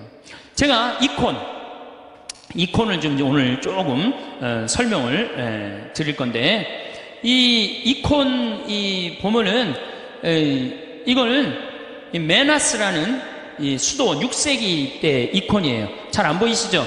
이건 예수님인데 보시면은 예수님은 성소를 갖고 있고 수도원은 서약서를 갖고 있는데, 이 그림에 보면은 이 눈이 어때요, 여러분들? 제정신인 눈 같아? 제정신이 아닌 눈 같아요? 약간 막간 눈 같지 않아요? 저는 이 그림 참 좋아합니다. 왜냐하면 우리가 하느님을 믿는 사람들, 하늘로 향하는 사람들은 눈이 어때야 돼? 약간 맛이 가야 돼요. 우리는 어디를 향해야 돼? 하늘로 향하려면 눈을 약간 들어 올려야지. 그래야 맛이 가야 돼요. 신학교에서 보면은 그런 애들이 있어요. 그래서 걔네들 별명이 뭐냐? 쌍뚜수라, 쌍뚜수. 걔네들은 눈을 이렇게 들고 다녀요. 하느님을 계속 생각하느냐고. 그런데 만약에 내 눈이 판교의 땅을 사면 뛸까? 동탄의 땅을 사면 뛸까? 이렇게 세상적인 눈을 반짝반짝하고 그러면서도 하느님을 믿는다면 아니죠. 우리는 이미 어디를 향하는 사람들이야? 하늘을 향하는 사람이야. 정말로 먼 데를 보는 눈이어야 돼요. 그래서 눈이 이렇게 맛이 간 거예요. 굉장히 좋은 의미가 있는 거예요. 또 예수님이 이 수도원 원장 어깨에 어떻게 손을 얹고 있죠. 이게 뭐냐 하면은 친구야, 친구. 여러분들 친한 친구끼리 어떻게 하지? 어깨동무하죠? 예수님 우리 어깨동무. 이게 루브르 박물관에 있는 이콘이에요. 어깨, 나의 친구가 되어주신 예수님. 얼마나 좋아요. 이 그림만 보고 있어도 그냥 마음이 편안해진단 말이에요. 이런 그림이 집에 걸려 있어야지. 근데 내가 가정방문 가면 이런 성화 하나도 안 걸려 있고, 어떤 집은 맥주 회사에 그 여자가 막 쫙 이렇게 막 이런 거, 그냥 그런 거 걸려 있어. 그 집이 거룩할 것 같아, 안 거룩할 것 같아요? 내가 신앙생활할 때 우리 가정을 어떻게 꾸미느냐, 그것도 굉장히 중요한 거예요. 그래서 여러분들 이런 이콘 사셔서 걸어놓으세요. 제발. 그 집안을 거룩하게 꾸미는 그것도 그림이에요. 그림. 초도 좋은 것도 사놓고, 성모님도 이쁜 성모님 사놓고, 거기도 초 켜놓고, 이콘도 이게 집에 이 정도 집에 벽에 걸어놔도 돼. 요즘 다 집들이 크더라고. 가정방문 다녀보니까 얼마나 좋아요. 요거는 돌아온 탕자. 잘 안 보이시죠? 네, 평창에 오세요. 네, 평창에 오면은 이걸 놓고 기도하니까. 이거는 돌아온 탕자예요. 이건 람브란트라는 분의 이건 상테페테르부르크의 카잔 성당에 있는 이콘이에요. 여러분들 이 탕자, 예수님이 탕자 얘기를 했지만 저는 이 탕자가 참 나쁜 놈이라고 생각해요. 아버지가 살아있는데 재산 달라고 그랬잖아요. 그렇죠? 보통 재산은 언제 우리가 달라고 그러죠? 돌아가실 때 달라고 그랬는데 살아있을 때 달라고 그래요. 살아있을 때 달라고 그러고 어떻게? 이걸 갖고 나가서 흥청망청 썼어요. 그리고 돌아올 때 왜 이 아들이 돌아와요? 배가 고파서 돌아옵니다. 뭐라 그래? 아버지 집에 먹을 거 많은데. 그리고 돌아오는 거예요. 그런데 이 아버지는 그런 아들이 돌아온 것 자체만 해도 좋아요, 안 좋아요? 좋았던 거예요. 그래서 맨발로 쫓아나와갖고 아들을 끌어안는데, 이 아버지가 지금 장님이에요. 눈을 감고 있어요. 어떻게? 네가 무슨 죄를 져도 돌아만 온다면 내가 너를 받아주마. 그리고 끌어안아. 눈 감아주마. 얼마나 좋은 그림이에요. 그 다음에 한 손은 엄마 손, 한 손은 아빠 손이야. 아버지의 강인함으로, 어머니의 따뜻함으로, 이젠 다시는 너를 세상 밖 죄악으로 난 너를 내보내지 않겠다. 다 끌어안아주는 거예요. 얼마나 이 품에 안겼을 때 얼마나 좋겠어요. 우리도 정말 세상 막 돌아다니다가 아버지 생각나고 돌아오면 아버지가 어떻게 해? 언제든지 이렇게 안아주시고 끌어안아 주신단 말이에요. 이 띠를 뚫어서 죄 진 사람들, 다리는 신발 다 떨어져 갖고, 그런데도 이 아들을 받아들인단 말이에요. 그래도 이 큰 아들이 막 화를 내고 어두움 속에서 있어. 여러분들 마음 안에 미움, 질투, 시기가 있다면 여러분은 항상 어디 속에서 살 것 같아요? 어둠 속. 기쁨으로 나올 수가 없어요. 기쁨으로 나올 수가 없어요. 그러니까 우리가 살아가면서 항상 기쁘게 살아야 돼. 기쁘게 살려면 누굴 미워하면은 미워하는 것도 습관이에요. 어떤 사람 보면 신학교 때도 어렸을 때 보면 주위 애들 막 욕했는데 아직도 만나도 욕해. 그 습관이에요, 습관. 근데 사람 안 미워하는 거 습관 들이면요, 세상 편안해요. 사람 막 누군 왜 저러냐, 누군 왜 저러냐 그런 거 신경 안 쓰고 살면요, 세상 편안해요. 근데 큰 아들은 그걸 못했기 때문에 어둠 속에 있는 거예요, 어둠 속에. 여러분도 혹시 지금 어둠 속에 계신 분들 혹시 안 계세요? 빨리 빛으로 나오세요. 아버지의 빛으로. 이 그림만 봐도 우리가 기도할 수 있는 거예요. 이 그림만 봐도. 자, 그 다음에 이쪽 그림은 나의 왼편을 바라보시는 예수님이야. 왼편. 예. 이 왼편을 바라보시는 예수님, 이 그림도 전 참 좋아해요. 왜 좋아하냐면은 사람들은요, 항상 오른편을 좋아합니다. 잘생기고, 유명하고, 높고, 권력이 있고, 그런 거 좋죠? 여러분들 혹시 무슨 장관 알고 있다면, 나 그 사람 알아, 나 그 사람 밥 먹어서 무지하게 자랑하잖아요. 그렇죠? 유명한 사람 알고 있으면은, 그리고 멋있고 잘생긴 사람 좋아하게 돼 있어요, 사람은 항상. 그런데 인간은 참 묘해요. 갑자기 그런 사람이 갑자기 흠이 하나 잡혔어. 그러면 그걸 핥히는 게 인간의 습성이에요. 끄집어내고. 아무도 나를 이해하지 못할 때 성당 앞에 가서 앉을 때 누가 나의 왼편을 바라봐줘요? 예수님만이 나의 더럽고 추악하고 정말로 드러내기 창피한 거를 예수님은 따뜻한 눈으로 바라봐 주신단 말이에요. 그러니 이 그림이 얼마나 좋은 그림이에요. 언제나 나의 단점을 얘기할 수 있는 그분, 얼마나 좋아요. 그림. 그래서 우리가 그림이 좋은 거예요. 이거는 내 발을 씻기신 예수님 얘기죠. 그렇죠? 예수님이고 베드로예요. 그런데 여러분들 발을 씻긴다. 뭐 우리가 전례적으로도 발 몇 번 씻겨보고 그랬죠? 그런 경험 있죠? 이스라엘에서 발을 씻긴다. 이건 종이 최고 밑으로 내려간 거예요. 얼마나 그 척박한 땅에 먼지가 얼마나 많아요. 그런데 베드로의 발을 씻긴다. 그런데 예수님의 얼굴이 베드로한테 안 가 있고 어디가 있냐면 베드로의 발에 입을 맞추고 있어요. 정말 예수님은 낮출 때까지 낮추고 계십니다. 그러니까 너무 감격한 베드로가 예수님을 끌어안죠. 자, 생각해 보세요. 내 친구가 돼서 어깨동무를 해주고 내가 잘못할 때 돌아오면 끌어안아주고 눈 감아주고 나의 왼편을 바라봐 주시고 내 발을 씻겨주신 예수님, 이 예수님한테 우리가 할 일이 뭐가 있을까요? 감사드리고 찬양 드려야지. 여기다 또 뭘 시켜? 우리 예수님 너무 시켜 먹는 거 아니에요? 이제 그만 시켜야 돼요. 여기 이제 예수님은 마지막에는 우리 인간을 위해서 어떻게 하셨어? 십자가에 당신의 목숨을 바치셨어요. 이 예수님께 우리가 경배드리지 않는다면, 우리가 이 예수님께 감사드리지 않는다면, 우리가 이 예수님께 찬양드리지 않는다면 우리가 무슨 신앙인이에요?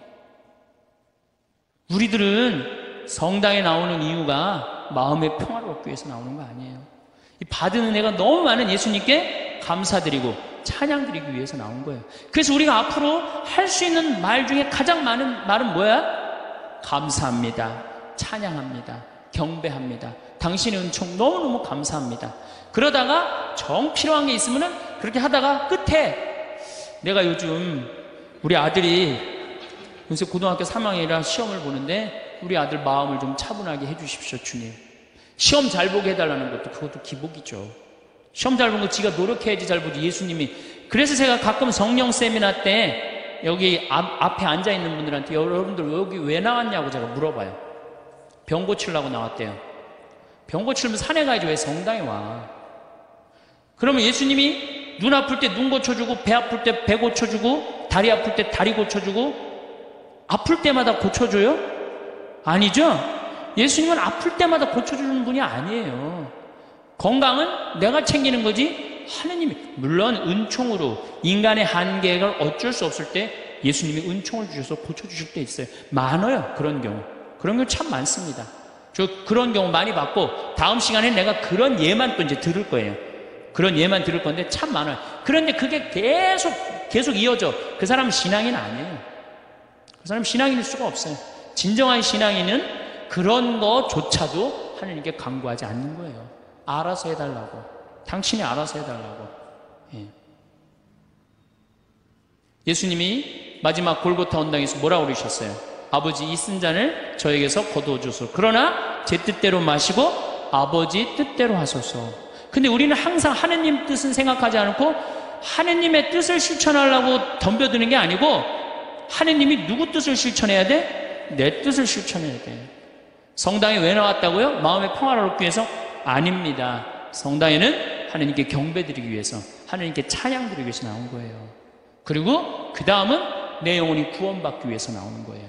내 영혼이. 그 얘기는 내가 다음 시간에 여러분들한테 또 할 거예요. 내 영혼이 구원받기. 그림이라는 게요, 우리 신앙에 굉장한 도움을 줍니다. 제가 능평성당이라고 경기도 광주에 있는 성당인데 거기에 참 재미난 일이 있었어요. 그 능평성당에 그 관할 안에 미술관이 하나 있었어요. 미술관이 하나 있어갖고 초청장이 왔어요. 저는 굉장히 그런 거 가는 걸 좋아합니다. 갔는데 그 따삐라고 직조, 실로 이렇게 짜는 거 있죠. 그게 딱 하나 걸려 있는데 가시 그게 걸려 있는데 내 가슴이 막 두근두근 뛰는 거예요. 막 벌렁벌렁 거리고. 제가 예술품을 보고 또 언제 벌렁벌렁 거렸느냐면은 석굴암을 보고 벌렁벌렁 거렸어요. 석굴암에 계신 부처님. 정말로 기가 막힌 작품이에요. 그 1500년 작품이지만은 가슴이 막 벌렁벌렁 뛰는 거예요. 그 석가모니의 그 부처님의 그 인자한 눈, 편안한 몸, 아, 정말 우리나라 사람들 대단한 정말 예술을 갖고 있는 거예요. 내가 그 석가모니 안에, 석굴암 안에 있는 부처님을 보면서 진짜 가슴이 벌렁벌렁 걸렸어요. 그리고 난 다음에 또 그 가시관을 보고 가슴이 벌렁벌렁 거렸어요. 그래서 이 작품 하시는 교수님이 홍익대학 송번수라는 교수님인데 내가 그 교수님한테 그랬어요. 나는 이 작품 보고 너무너무 가슴이 떨렸는데 당신의 이런 기가 막힌 작품을 내가 성당을 곧 질 텐데 내 성당에다가 하느님께 봉헌하고 싶다. 그리고 이제 1년 반이 지났어요. 1년 반이 지나고 난 다음에 성당이 이제 설계가 나왔을 때 설계와 동시에 갔어요. 내가 성당을 짓는데 교수님 작품을 걸고 싶다고 얘기를 하지 않았느냐. 이제 걸고 싶다. 그랬더니 교수님 깜짝 놀라는 거예요. 말만 했는 줄 알았더니 그때만 해도 제가 8, 9년 전이니까 참 지금도 젊지만 그때는 더 젊었죠. 예. 깜짝 아주 새파랗고 젊은 신부가 당돌하게 와갖고 그렇게 얘기를 하는데 근데 그 교수님이 좋다. 내가 신부님 성당에다 베네딕트 나하고 분명히 같아. 내가 성당에 봉헌하겠다. 근데 교수님 문제가 하나 있다. 무슨 문제가 있냐면 난 가난한 성당의 본당 신부이기 때문에 돈이 없다. 오로지 있는 건 마음밖에 없다. 근데 이분 작품이 어디에 지금 있냐면 LG 아트센터 가보셨어요? 거기에 있는 작품이 그분이 하신 거예요. 그 다음에 아산 그 삼성에서 하는 그 병원의 그 작품. 그러니까 그분이 한 번 작품하면 보통 20억 30억짜리를 하세요. 작품을 한 번 하면. 난 아무것도 몰랐지. 그리고 그 가시가 무슨 작품이었느냐, 이 헝가리 부다페스트 천년제를, 수도 설정 천년제를 기념해갖고 세계 따삐전에 대상 탄 작품이에요. 그러니까 내가 보는 눈이 있었던 거지. 전 심사위원이 5명이 심사위원인데 한 명도 이 컴플레인을 안 하고 만장일치로 된 작품이에요. 그 기가 막힌 작품이죠. 그 기가 막힌 교수님, 선생님 작품을 성전에다가 그 농사꾼 신부의 유럽에 가다 그 책에는 그 사진을 내가 넣어놨어요. 그 사진을 넣어놨는데 기가 막혀요. 그게 4m에 4m야. 1년 동안 짠 거예요. 1년 동안. 실을 4m면 이거보다 훨씬 크죠. 그 성당이, 내가 성당을 이렇게 조립식으로 성당을 이렇게 졌는데 그게 4억 들어갔는데 그 작품이 4억이 훨씬 넘어요. 그러니까 성당보다 작품값이 더 큰 거야. 근데 그분이 실값만 받고 그걸 봉헌해 준 거예요. 실값만. 대단하죠? 오로지. 그래갖고 이제 교수님하고 둘이서 작품이 완성됐을 때 그 앞에서 술을 먹고 둘이서 춤을 추고 노래했던 기억이 나요. 이 노래하고 춤추는 게 좋은 거예요. 그래서 그 머리 하얀 교수님하고 새파란 신부하고 정말로 제 인생의 큰 추억이에요. 아주 큰 추억이에요. 그래서 지금 능평성당에는 그 미안의 면류관, 제목이 미안의 면류관이에요. 미안의 면류관이 지금 걸려 있어요. 그래서 내가 그 성당 아직도 이제 못 가봤는데, 내가 졌지만 내가 한 번도 못 가봤어요, 아직. 이제 다음 달에 강의가 있어서 이제 갈 건데, 거기에 가만히 앉아 있으면 예수님의 온갖 삶이 다 느껴져. 온갖 삶이. 여러분들, 이제는요, 여러분들이 예수를 사랑하시면 좋을 것 같아요, 예수를. 그래서 이제 성가도, 춤도, 노래도 시도 열심히, 그림도 열심히 하는 그런 사람들이 될 때 우리가 하나님께 다가가는 거예요. 제가 우리 교우들한테 이런 이제 강의를 이제 한 지가 한 2달 정도, 2달 전부터 이런 강의를 제가 시작을 했어요. 왜 이런 강의를 제가 하기 시작을 했느냐면은 지금 이슬람교가 천주교를 앞질렀습니다. 이슬람교가 인구 면에 있어서 이슬람이 훨씬 많아요. 이슬람을 가만히 들여다보니까 철저해요. 신앙생활을 철저하게 해요. 신앙생활을. 근데 천주교를 보니까 점점 더 느슨해져. 막 그야말로 이게 진짜 성당 다니는 사람인지 안 다니는 사람인지 구분도 안 될 정도로 완전히 느슨해지는 거예요. 이렇게 느슨해지다가는 하느님과의 관계가 점점 더 멀어질 수밖에 없어요. 우리도 철저하게 신앙생활, 하느님을 믿는, 우리 신앙 성도들은 하느님을 믿는다는 이유 하나로 어떻게 살으셨어요? 이 순교자 성원. 죽는 게 문제가 아니고, 죽는 건 뭐 그냥 죽으면 되는 건데, 어떻게 다 산속으로 다 피해 들어갔어요. 옛날에 다 양반집이 다 믿었죠? 산속으로 들어가면은 출세할 길이 있어요, 없어요? 출세할 길이 없어요. 그래서 100년 동안 출세를 못했어요. 천주교 교우들은 100년 동안 세상에 나오지 못했다고, 하느님을 믿는다는 이유 하나로. 하느님을 믿는다는 이유 하나로. 근데 우리는 요즘 자녀들한테 신앙교육을 어떻게 시켜요? 고등학교 3학년만 되면은 성당 안 나가면 슬그머니 눈 감아버린단 말이에요. 1년 동안만 네가. 그러니까 이게 하느님을 왜 믿는지를 모르는 거지. 뭐가 중요한지 모르는 거지. 제가 오체투지 라싸까지 2100km를 가는 그 모습을 보면서 참 많은 걸 느꼈어요. 제가 우리 성지순례, 우리나라 성지순례 다 지금 제대로 다니는 성지순례 하나도 없어요. 성지순례는 원래 걷는 거예요. 아니 3번 걷고 1번 절하는 건 안 하더라도 걸어는 가야 될 거 아니야. 걸어. 근데 우리 성지순례 어떻게 가? 버스 타고 씩 가갖고 거기서 미사 한번 하고 설명 안 하고 밥 먹고 씩 돌아오잖아요. 거기에 감동이 있을 것 같아요? 감동이 있을 수가 없어요. 제가 능평 본당 신부 할 때 교우들한테 그랬어요. 성지순례 가자고 그래서 제가 계속 관두자. 그래서 딱 9월 달에 성지순례를 했어요. 어떻게 성지순례를 했냐면은 전체 교우들을 다 세남터에서부터 미리네까지 걷게 했어요. 세남터에서 미리네까지. 어떻게 걷게? 목, 금, 토, 일 4일 동안을 걷는 거예요. 어떻게 걸어? 저녁 7시에 퇴근해갖고 애들 다, 학교 가는 애들 다 일찍 나오고 직장 퇴근하면 다 나와요. 그래갖고 세남터까지 버스로 데리고 가요. 그래서 세남터에서부터 과천 남태령 가갖고 과천 지나갖고 인덕원 성당 거기까지 딱 가니까 새벽 2시야. 그럼 그땐 또 관광버스 타고 집으로 가는 거예요. 다음날 아침 일어나갖고 다 출근하고 애들 학교 다 가. 다음날 또 저녁 7시에 인덕원서부터 또 걷는 거예요. 인덕원서부터. 그래갖고 인덕원부터 하우연 성당 해갖고 이 능평 우리 성당 있는 데까지 또 오는 거예요. 우리 성당이 김대건 신부님 시신이 지나갔던 데거든요. 시신이 지나갔는데 거기서 이제 또 헤어지는 거예요. 새벽 2시에 마지막 기도하고. 그 다음에 이제 토요일 날은 2시부터 밤 10시까지 양지까지 우리 성당 광주에서부터 양지까지 걷는 거예요. 전체 교우가. 그리고 이제 주일날은 이제 전체 교우들 하루에 300명 400명씩 걸었으니까 우리 교우가 2000명밖에 안 됐거든요. 그냥 다 걸은 거지 교우들은. 그래갖고 이제 마지막 날은 양지에서부터 삼도고개 넘어가고 미리네 이제 김대원 신부님 무덤 앞에 가갖고 무릎을 꿇고 다 신부님 앞에서 조배를 하는데 다 우는 거예요. 교우들이. 그게 성지순례라는 거예요. 그게. 우리 너무 쉽게 신앙생활해요 요즘. 그냥 거저하는 거 거저. 그러니까 쉽게 신앙생활하니까 하느님을 깊게 느끼지도 못하고 쉽게 떠나고. 그래서 여러분들 이제는 신앙생활의 본질을 우리가 잡아야 돼요. 그건 너무너무 쉬워요. 천주교 요리문답 1조만 생각하면 돼. 사람이 무엇을 위하여 낳느냐? 천주를 알아 공경하고 자기의 구원을 위하여 낳느니라. 그래서 이제 천주님을 공경하는 데는 우리가 뭘 해야 돼? 찬양, 성가 부르고 춤춰드리고. 춤은 밤 10시에 성당 가서 이제 다 문 걸어 잠고 추세요. 예? 밤 10시에. 그리고 성가도 그래요. 저는 성가를 혼자서 성당에서 1시간씩 부르는 걸 참 좋아해요.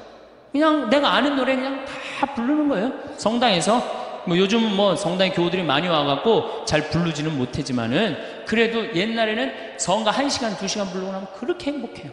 여러분들도 그렇게 성가 부르세요. 그리고 집에서도 불러 좀. 제발. 그래야만이 내가 신앙이 뜨거워지는 거예요.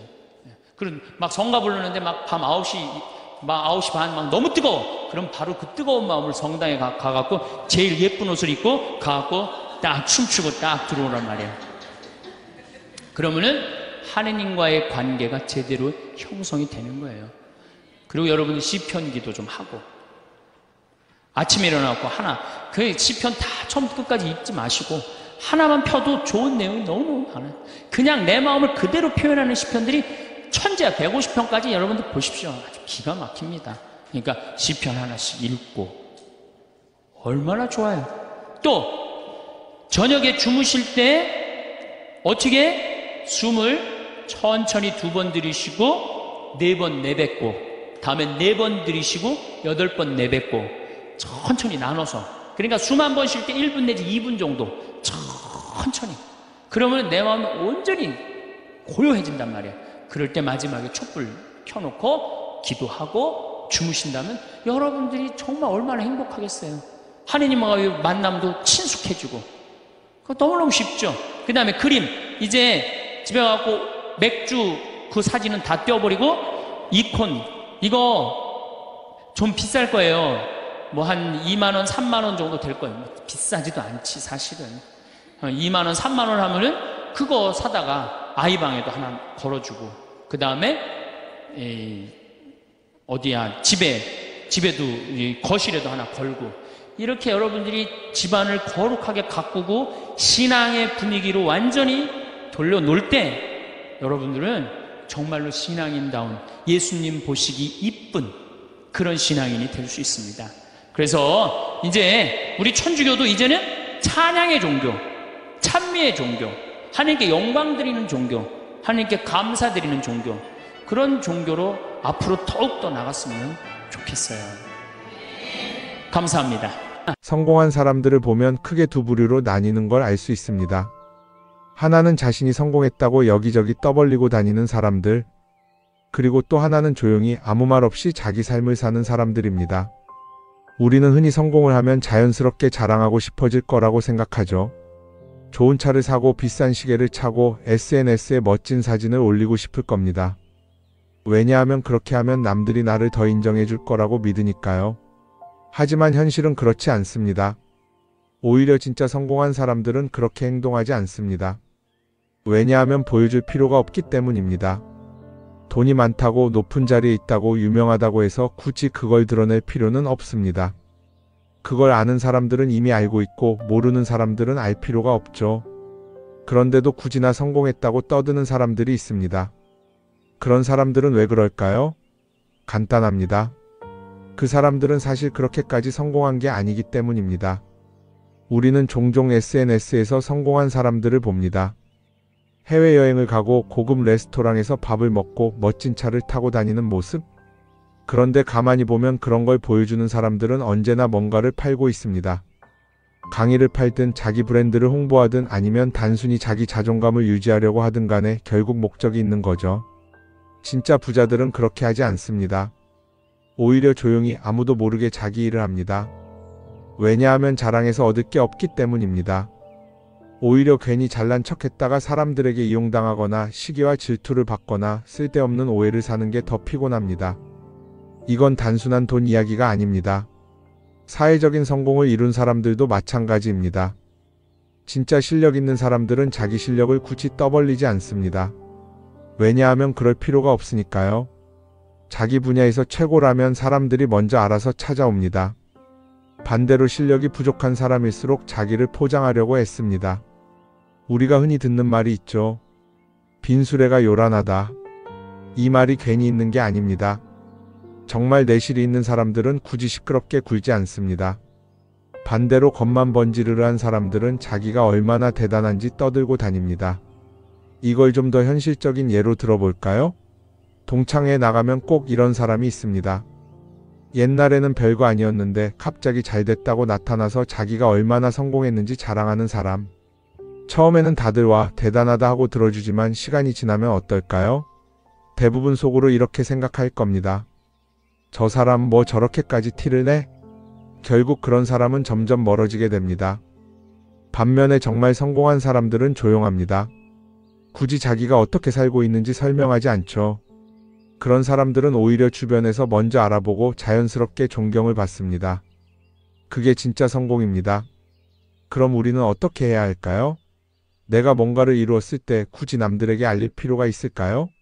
물론 가까운 사람들에게 좋은 소식을 전하는 건 좋습니다.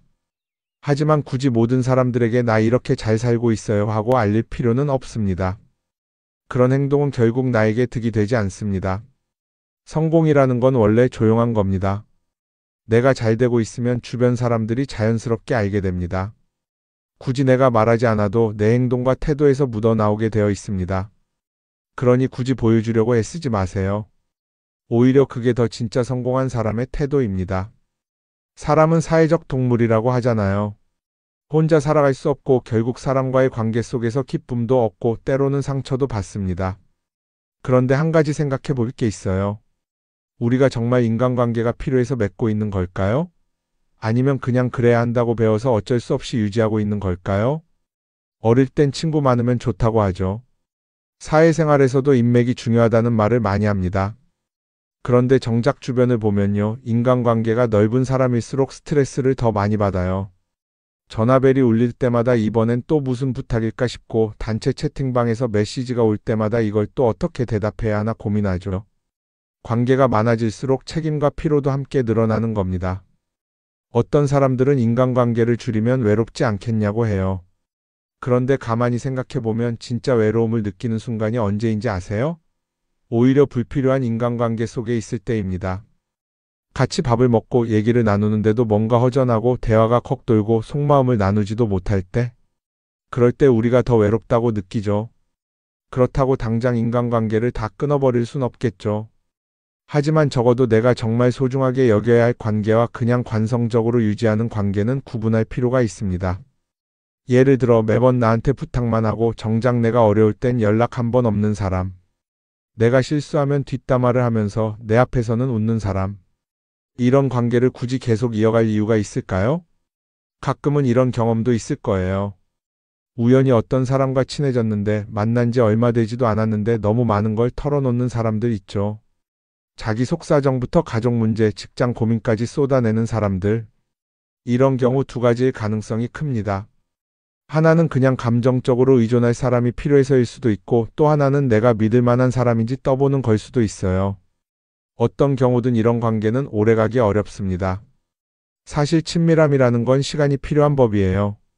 적당한 거리를 두고 천천히 서로를 알아가야 하는데 초반부터 급격하게 가까워진 관계는 쉽게 무너지는 경우가 많습니다. 처음엔 친하다고 생각했는데 어느 순간 사소한 일로 틀어지고 결국 남보다 못한 사이가 되는 거죠. 그러면 인간관계를 어떻게 해야 할까요? 답은 간단합니다. 억지로 맺지 말고 굳이 유지하려고도 하지 않는 거예요. 내가 편한 관계라면 자연스럽게 이어질 것이고 그렇지 않다면 서서히 멀어질 겁니다. 그리고 그걸 억지로 붙잡지 않아도 괜찮습니다. 관계를 유지하는 데 에너지를 쓰기보다는 정말 소중한 관계에 집중하는 게 더 낫지 않을까요? 어떤 사람은 내가 인간관계를 줄이면 나중에 나 혼자 남는 거 아니냐 걱정하기도 해요. 그런데 생각해보면요, 진짜 나를 위하는 사람은 많지 않아요. 인간관계를 줄인다고 해서 완전히 혼자가 되는 게 아닙니다.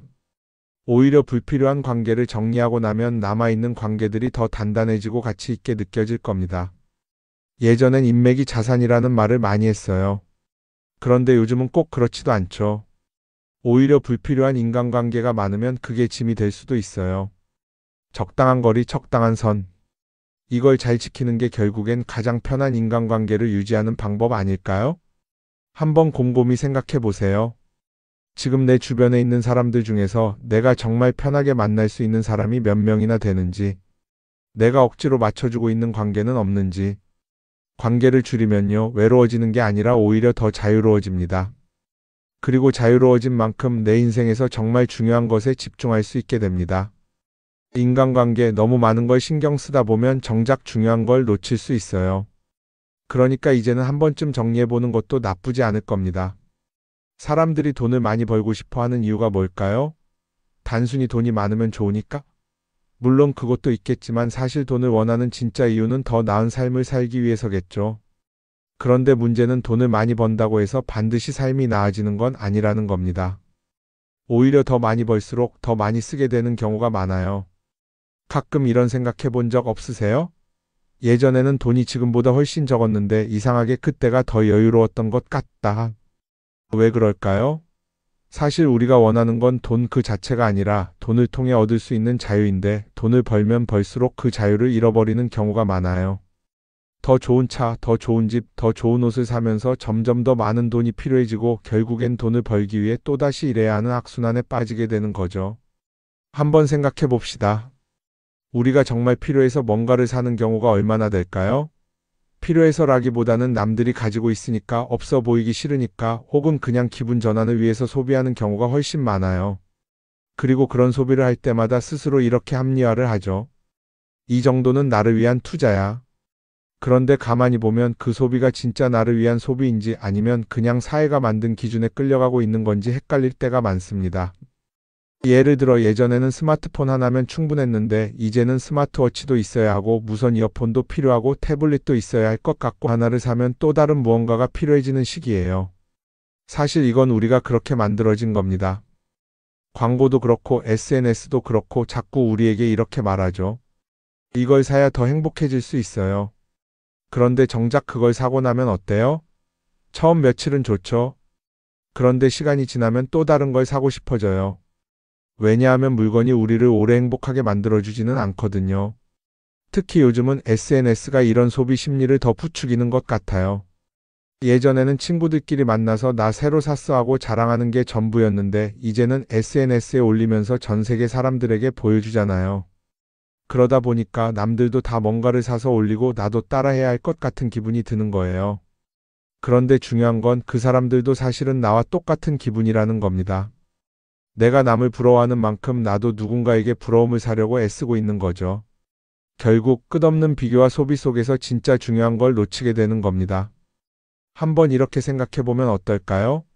만약 내가 지금부터 딱 1년 동안 불필요한 소비를 하지 않는다면 내 삶이 어떻게 변할까? 아마 처음에는 답답할 수도 있어요.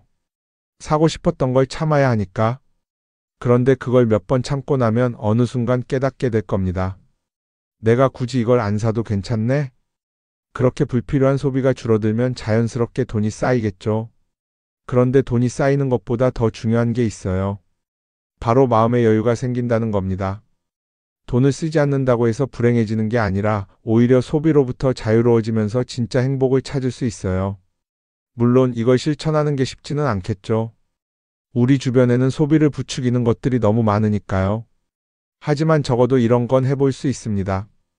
뭔가를 사고 싶을 때 한 번만 스스로에게 물어보는 거예요. 이게 정말 나한테 필요한 걸까? 아니면 그냥 순간적인 욕심일까? 만약 그 질문을 던졌을 때 5초 안에 당연히 필요하지 라는 답이 나오지 않는다면 사실 그건 없어도 되는 물건일 가능성이 큽니다. 정말 필요한 건 고민할 필요도 없이 바로 떠오르거든요. 그러니까 이제는 한 번쯤 생각해 봐야 할 것 같아요. 나는 지금 내가 원하는 삶을 살고 있는 걸까? 아니면 남들이 만든 기준에 맞추기 위해 내 시간을 팔고 있는 걸까? 소비를 줄인다는 건 단순히 돈을 아끼는 게 아닙니다. 그건 결국 내 삶의 선택권을 되찾는 일이거든요.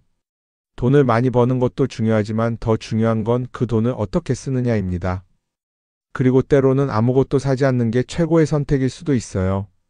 우리는 요즘 SNS 없이 사는 게 거의 불가능한 시대에 살고 있죠. 아침에 눈 뜨자마자 휴대폰을 확인하고 출근길에도 SNS를 보고 잠들기 전까지도 계속 들여다봅니다. 그러면서 남들이 어떻게 사는지 보고 나도 모르게 비교하게 되고 때로는 초조해지기도 하죠. SNS에 올라오는 사진들 한번 보세요. 맛집에서 멋진 음식을 먹고 해외여행을 다니고 좋은 옷을 입고 성공한 삶을 사는 사람들. 그런데 가만히 보면 이 사람들이 정말 행복해서 저런 사진을 올리는 걸까요? 아니면 그냥 행복해 보이고 싶은 걸까요? 실제로 SNS에 가장 많이 올라오는 사진이 뭔지 아세요? 남들이 부러워할 만한 순간들입니다. 집에서 편하게 쉬고 있는 모습이나 출근길에 지친 얼굴, 어제 먹다 남은 배달 음식 사진 같은 건 잘 안 올리죠. 대신 멋진 레스토랑, 명품 가방, 고급 호텔 같은 것들이 올라옵니다. 왜 그럴까요? 결국 SNS는 보여주기 위한 공간이기 때문입니다. 여기서 중요한 게 있어요. 우리가 SNS에서 보는 건 그 사람의 삶 전체가 아니라 편집된 일부 장면이라는 겁니다. SNS는 마치 한 편의 다큐멘터리나 영화처럼 잘 꾸며진 장면들만 보여줍니다. 그런데도 우리는 그걸 보면서 아, 저 사람은 나보다 더 행복하구나 하고 착각하죠. 예를 들어 SNS에서 한 친구가 해외여행을 가서 아름다운 풍경을 찍어 올렸다고 해볼게요. 우리는 그걸 보면서 부럽다, 나도 저렇게 살고 싶다라고 생각하겠죠. 그런데 정작 그 친구는 사진을 찍고 나서도 일 때문에 스트레스를 받고 있을 수도 있고 여행 비용을 감당하느라 카드가 걱정을 하고 있을 수도 있습니다. 그 부분은 우리는 알 수가 없죠. 그런데 문제는 이렇게 남들과 비교하는 습관이 쌓이면 결국 내 삶이 초라하게 느껴진다는 겁니다. 원래는 그냥 조용히 살아도 괜찮았는데 SNS를 보고 나면 나만 뒤처지는 것 같고 뭔가를 더 해야 할 것 같고 괜히 불안해지죠. SNS는 기본적으로 사람들의 비교 심리를 자극합니다. 남들이 가진 걸 나도 갖고 싶게 만들고 남들이 하는 걸 나도 해야 할 것 같은 기분이 들게 만들죠. 그러다 보니 필요하지도 않은 걸 사게 되고 무리해서라도 화려한 곳에 가게 되고 남들에게 보여주기 위해 사는 삶을 살게 됩니다. 그럼 어떻게 해야 할까요? 사실 정답은 간단합니다.